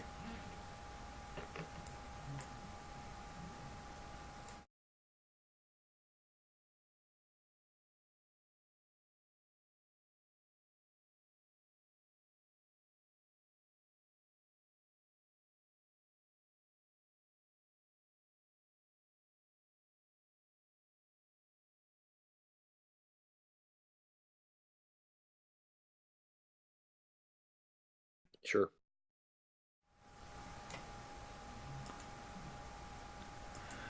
All right, we are back. A little bit of distortion between the cell phone again, so apologize for that, everyone. So you were talking about coronavirus and what you had seen on that, so take it away. Well, I mean, it's interesting that this is like we get this kind of story every few years where there's like remember the avian flu and all that, you know, where you have these outbreaks, and it kind of hides the fact that we're having a bad flu season here in the U.S. You know, but I think that's kind of like just how news works. You know, that the more sensational something is, the more it's going to pop forward. You know, like Right. you know, we don't see overall trends of you know, like declining poverty and all this other stuff that are happening in the world. What we see is the disaster and such. I really wonder what's going to happen as far as like for trade and stuff like that with one of the largest manufacturers in the world having you know so many restrictions on travel. You know, are we going to see the prices of goods going up because less stuff's coming from China? Are we going to see other knock-on effects? You know, would seem to have nothing to do with health. I don't know. I know that we're getting close to points of quarantine for China, which is scary because there's so many people there. So, yeah, I don't know what to make out of all of this, and it scares me to think that people are comparing this to Spanish flu because I crunched the numbers on what it would take if, you know, they said that Spanish flu took out 3 to 5% of the world population, which is entirely possible because it was being spread so far and wide because of the trench warfare during World War I. But I crunched the numbers of what 3 to 5% would be of the world's population, and if we got to 5%, which is on the upper end, that's 363 million people. That's 1.2 times the size of the U.S. Gone.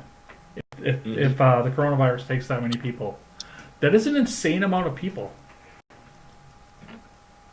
Yeah, well, I'm hopeful. One thing that seems to be at play is that these quarantines seem to be broad, and it's a question of how many people are going to be spreading it.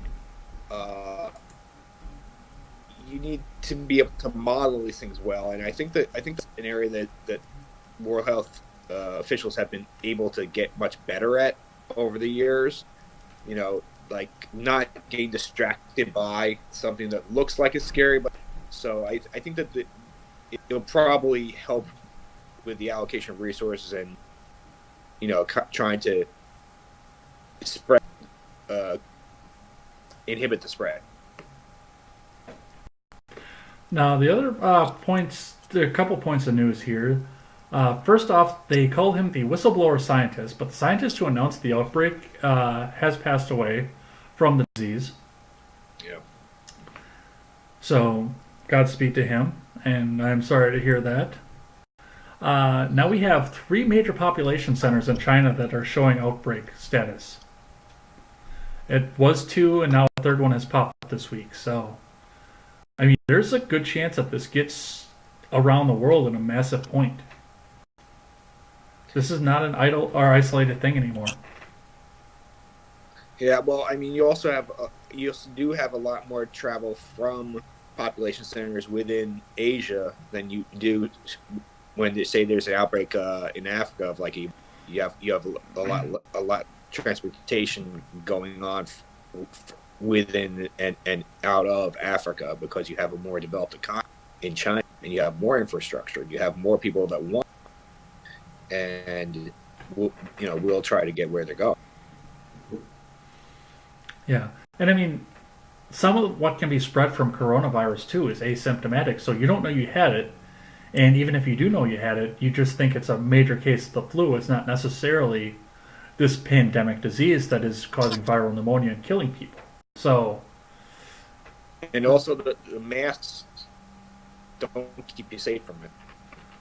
Oh, I thought that was just a fashion statement in Japan. I didn't know that actually served a functional purpose. Well, I have actually started seeing people with them in New York, and it's a little freaky, But apparently they actually don't work against coronavirus. Well, you guys are all packed in up there like sardines anyway. So, if you need to, we'll find a place for you here in the middle of the country. Just don't bring that coronavirus shit with us. What's that? Oh, are you out of phase again? I think you're out of phase again.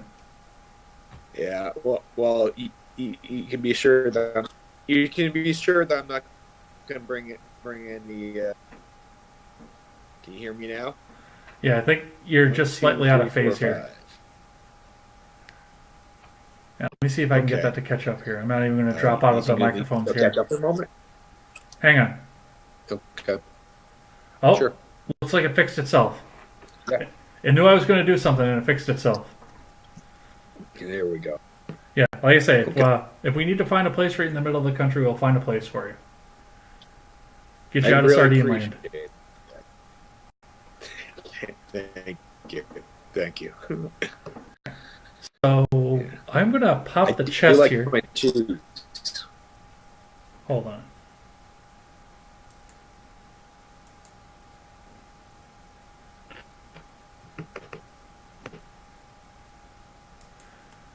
Alright, we're going to do this one more time here.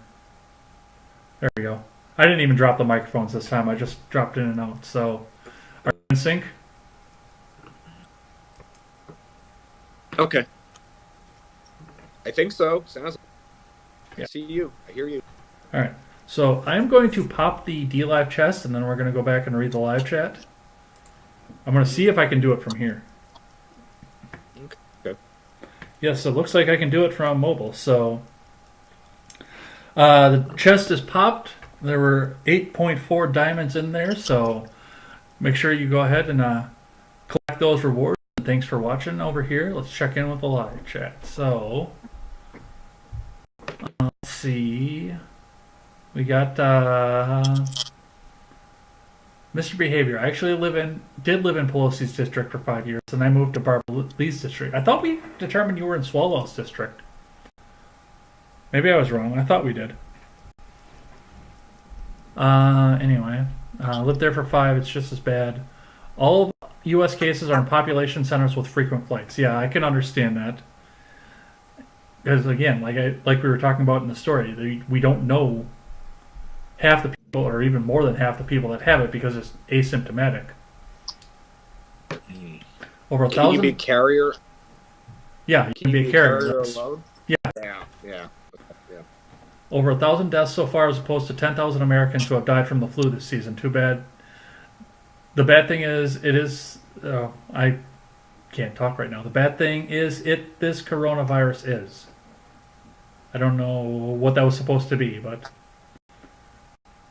10-day incubation, 6-foot spreading area, across the species to rats, dog, cats, opossums, and raccoons. Let's see. Big thank you to Quest Fanning for appearing on the stream today. Thank you. 4 gigs of memory is just not enough. Mr. Behavior, it's Resident Evil in real life. I like that. Didn't the company, the Umbrella Corporation in Japan, have the same symbol as the corporation Resident Evil? I thought I heard that somewhere on the news. I don't know. Places like Africa wouldn't be as bad as cases in India. Pneumonia is the killer. No infections in Turkey and Greece. Egypt. Looks like I got a link here, but I'm not going to check it right now because it'll blow my computer up. I'll check it up afterwards. Chris just came back from Japan and people wear masks as a social guard there. Sort of a dual-purpose mechanism. No swallows in Dublin, which is a bit further out. Okay. Masks are a placebo, as is the strain can enter the eye. I thought it was Alameda, then I looked it up for after our convo. The uncertainty of this virus is the most disturbing part of the virus. Wait, how am I the only one that got lemons? None of you guys hit the collect button? Yeah, I'm not sure how DLive works on that, so. Lemons have been distributed. We've got one more topic to get through. So, Alexandria Ocasio-Cortez, during a Instagram Live, the economics major confused and combined the names of Milton Friedman and John Maynard Keynes. It was about a 15-second video from her Instagram Live, so let's see what that looked like.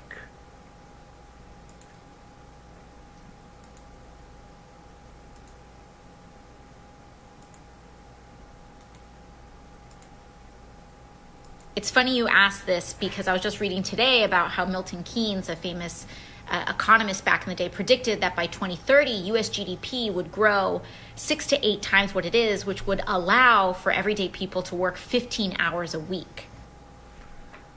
So I don't know about the numbers that came with this.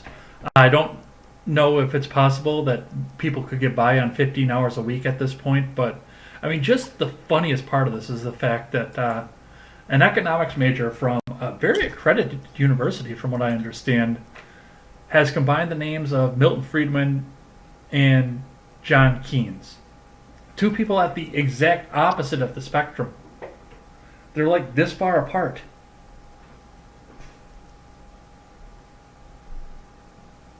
I lost my guest. That's lame.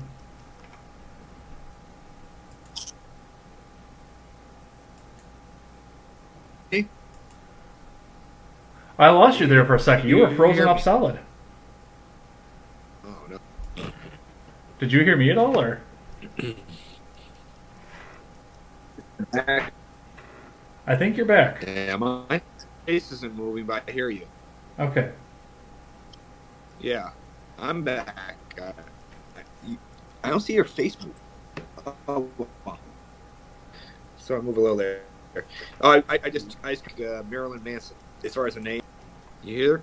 Uh-oh. Are we freezing up? I can hear you, so. Uh-oh. Okay. Yeah, so go ahead. So where I was going with that, of course, is the fact that Milton Friedman and John Keynes are like this far opposite on what it was that they believed in. And this economics major was able to combine their names into a conversation like that, which just blew my mind from the start. Too much cramming. Yeah, but the other side of that is the fact that, I mean, she's doubling down on this this Keynesian economics, stating that technology and a Keynesian economic system would have made it possible by 2030 for people to work just 15 hours a week and be able to make an exorbitant income. And I don't know where she's getting numbers like this from, to be completely honest. I don't understand any of this, and this doesn't math. It's probably an app on her phone. Would that be the app that comes from the Shadow Corporation? Yeah.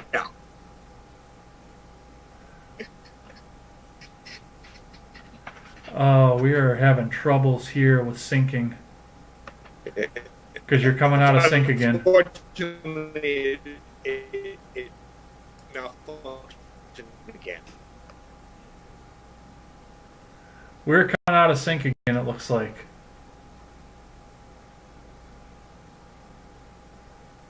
Talk to me. What do you want to do? You want to wait or change? All right. I'm talking. Okay, I'm right over here. Here in New York, cloudy day. Can you hear me now? All right, Good. we're gonna cut out of the scene just for a second here. Oh, looks like you caught up. Okay, that sounds good. All right, talk to me. What's happening?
All right, we are back, and we talked a bit off mic here, and if we drop out again on out of sync, I'm gonna cut the image out of this, and we'll finish the rest of the show audio only. So let's talk about 15 hours a week then, and Keynesian economics with that.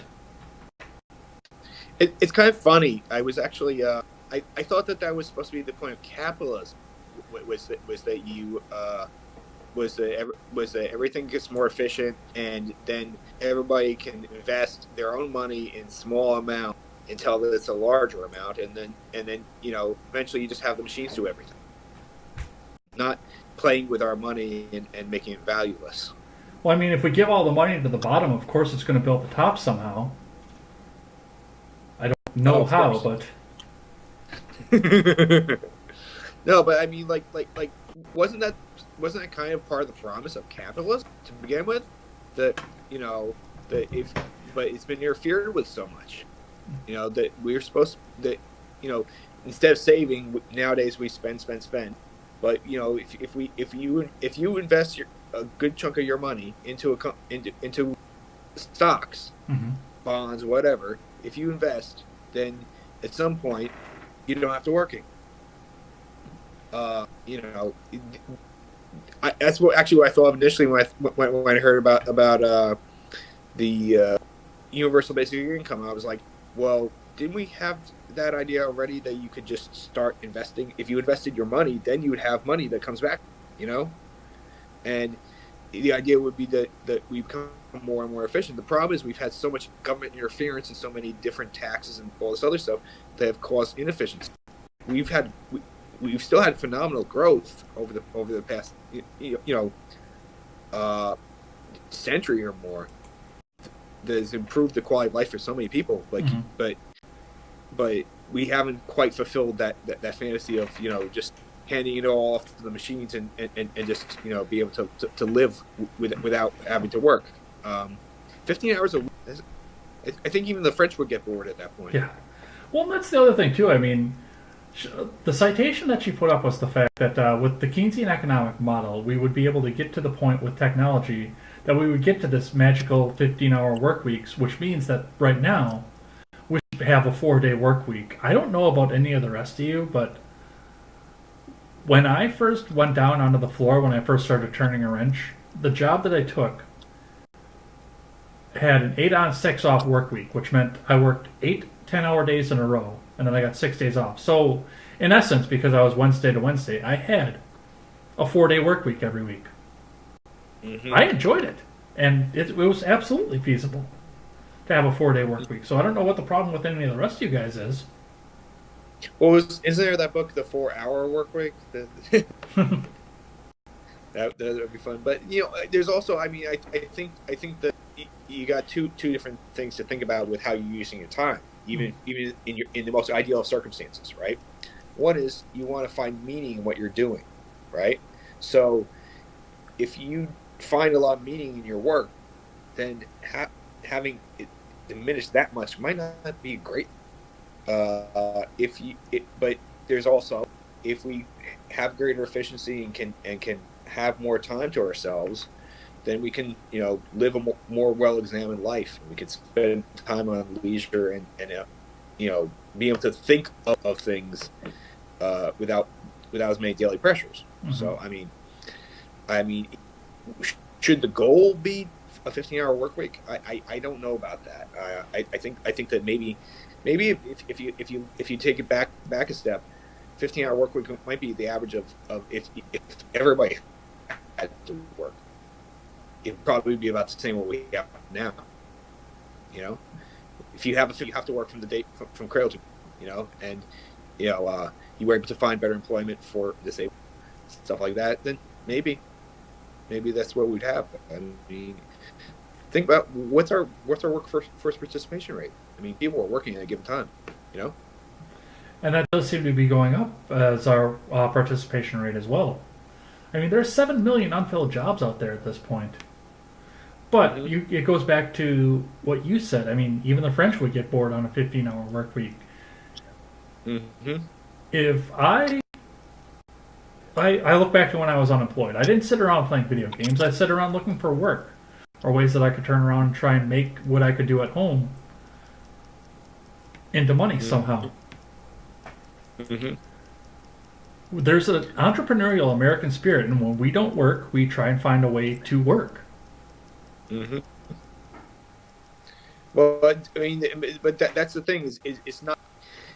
People shouldn't be afraid of work, Yeah. And I think that you're right. I think that most Americans truly do prefer to work and find fulfillment and that's part of why I've done so much volunteer work in addition to actually working a full-time job. Mm-hmm. That's part of why I like I like engaging so much and do with my wife and daughter, going places and learning things because it's more fulfilling that way. You don't rather than just seeing your butt all day and watching TV or something. Oh yeah, I mean, when you look down through the Green New Deal, I mean, who Cortez is trying to speak to. Not people like you and me who are doing volunteer work and trying to make our talents into more money even when we're not working. It said right in the Green New Deal, guaranteed income for people unwilling or unable to work.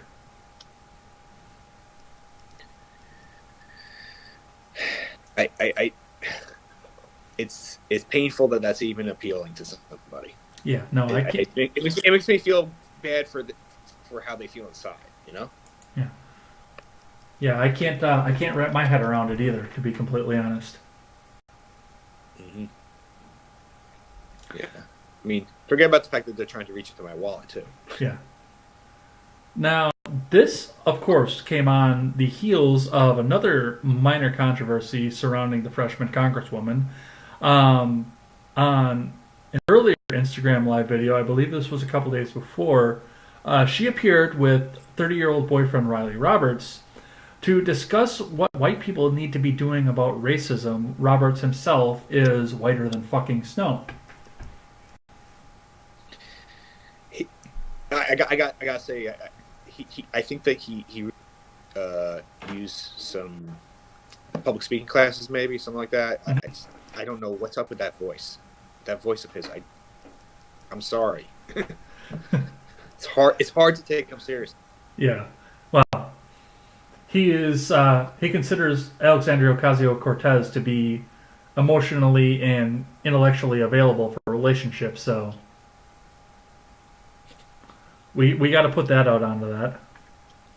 I mean, I've joked about her beating my future wife, but I couldn't deal with her to begin with either. But what about your bootstraps? You Yeah. can show her your bootstraps. Oh, I didn't even put that in the itinerary, but yes, that came up this week too. She legitimately thought that pulling yourself up by your bootstraps was physically. Oh my god.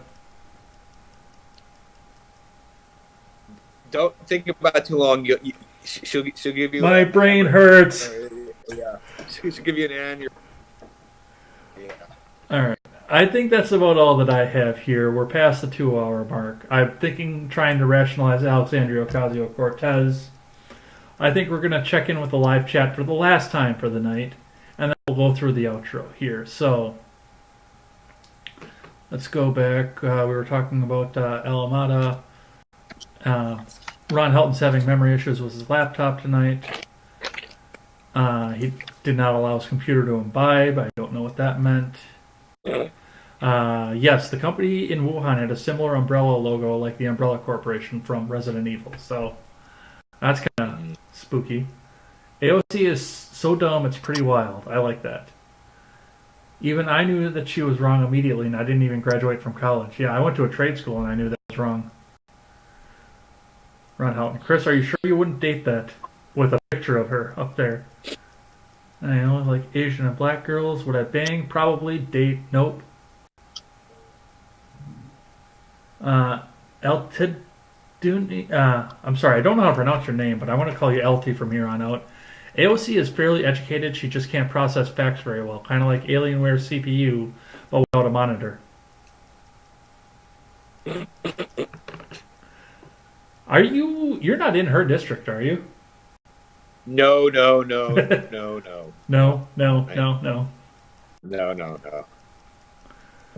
I'm in Yvette Clark's district, actually. That reminded me of the How I Met Your Mother episode when Robin thought that Ted was going to propose to her at the beginning.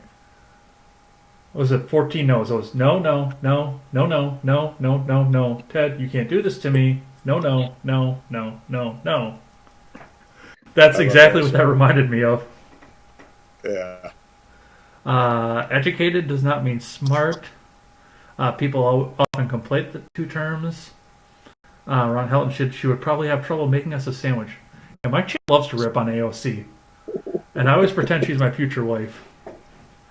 Oh, man. If all the money was distributed to the bottom, most of it would find its way back into the same hands. Most of us cannot manage money. That's a very good point, actually. Something to be aware of. Yeah. Capitalism can't work if the currency doesn't have a fixed value. That's absolutely correct. I live on very little, but then everything I own is paid for. I like that. Socio-capitalism is the answer.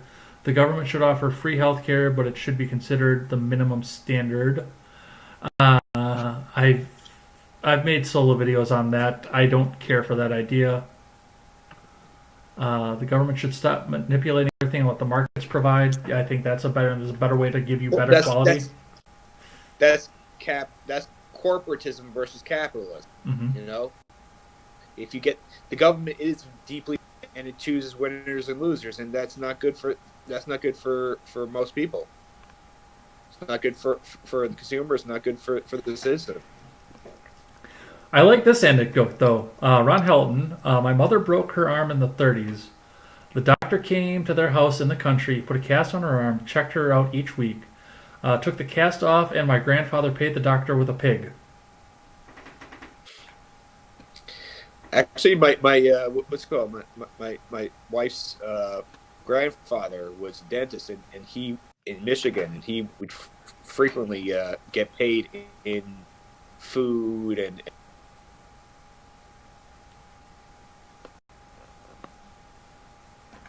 All right, let's see, what else do we have here? Well, we're having the argument over whether or not government-run healthcare is a good idea or not, and I do appreciate the argument coming on in here. Actually, I like that. Get more ideas out here, get more ideas flowing, and we'll see what ideas float to the top and without the government intervention. And the live chat is the ultimate free market, so absolutely. I like the idea of networks that are results based rather than procedure based. You know, if you have less administrators and more actual healthcare professionals doing the stuff, rather than saying, you're going to get this much money because you sent so many X many exams or whatever. It's like, oh, look, this person's still alive. You're getting more money. It's results based is probably a way to go, and that would totally be destroyed if we had a Medicare for all that got rid of all other options. Yeah. Yeah, and then he brought in the good point. You have to have capitalists provide premium care to shorten wait times and simply offer better services. So he's in the camp of a mixed style, which I'm still uneasy about, but I'm more comfortable with a mix than a straight up Medicare for all. Mm-hmm. And Ron Helton is going to get last word on the air that says the insurance companies and the healthcare industry are the jackasses who wrote the ACA. It is a gift to corporate whores of healthcare. And that is going to be last word from live chat tonight. Thanks everybody for checking us out. LT, Chris Oakes, Yamafago, even though he's over doing his own show, Top Heat Coco. Thanks everybody for dropping by and checking us out here. We have one last question for our guest, and that is, politics is a contentious thing. We fight about it all the time. We argue about it all the time. And a lot of the news is negative right now, so we try to end the show on a positive note. So, Quest, tell me about a hobby that you have that has nothing to do with work or politics. It could be an album that you picked up, a video game that you've been playing, just something that helps you unwind at the end of the day.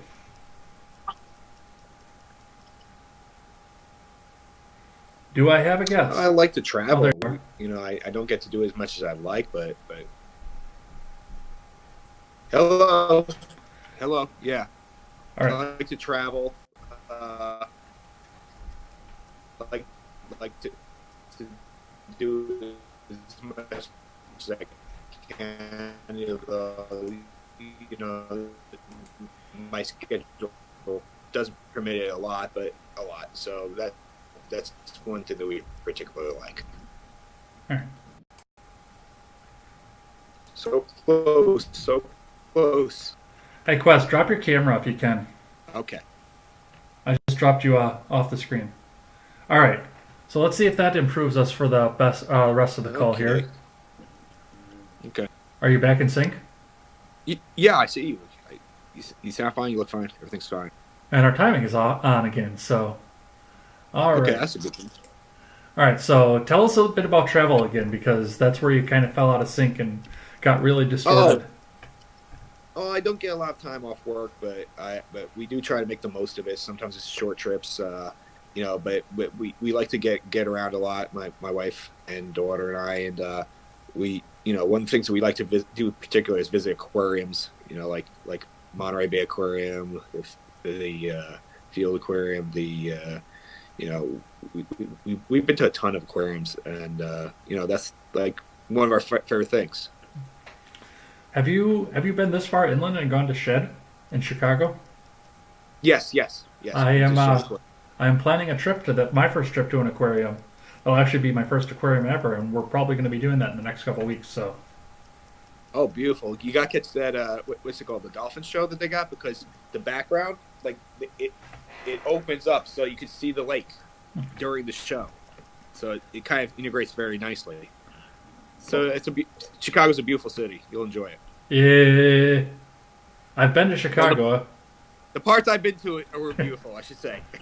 All right. Well, I want to thank you for coming by and having the conversation with me, and the live chat for keeping us honest, of course, as well. If you want to finish the conversation with me, you can find me over on Twitter. That is at EdsBlog Twitter with a 1 in place of the I, or a myriad of other links that if you're on YouTube or DLive, you're seeing below you. If you're on Facebook, you're not seeing this at all, so they wouldn't be above you anymore. If you want to finish the conversation with my guest, Quest Fanning, tell us where they can find you. Quest Fanning on Twitter. That's it. You heard it here first, folks. And as we mentioned at the beginning of the show, we streamed this live on YouTube, DLive, Twitch, and Periscope for Twitter. And if you couldn't catch us live, if you're just tuning in right now, or if you're tuning in to the last topic and you would like to catch up with the rest of the show, this will be available on demand on YouTube and on BitChute.com. Why don't you go ahead and check us out there? The link's in the description below. Otherwise, you can take us on the go. We are on iTunes, Stitcher, Google Play, and if you're on iTunes, leave us that 5-star rating and a good review. That helps us move up the charts. It helps us deny the algorithms that Apple's using to keep conservative voices down. And if you see those 5-star reviews, that means that they have to recommend us. So let's beat the algorithms out there. Lastly, come and check us out on freedomscoop.com. You can check out great shows like The Generational Gap, which I will be going and watching. As soon as we're done with this broadcast here, you can catch me in the live chat there and finish the conversation. You can catch up with great artists like Stephen Ignoramus and his shows. I don't know what just happened there, but we got a little bit of noise coming off of that. You can catch out great shows like the Daily Ignoramus. Go check out his new shows over there. And we may have a new show coming up here in the near future, so watch us for updates as well. And our leader over at Freedom Scoop will be joining us next week, so make sure you come and check us out there as well. The last thing we always say on the show is never take the words of bloggers, podcasters, or journalists as gospel. Find all the facts and draw your own conclusions. Quest, if you can hear me, because you're getting a little distorted again, why don't you give us a last word?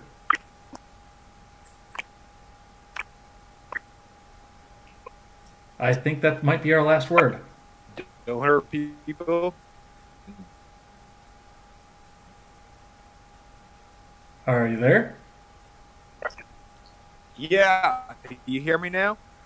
Very vaguely. We got a little bit choppy.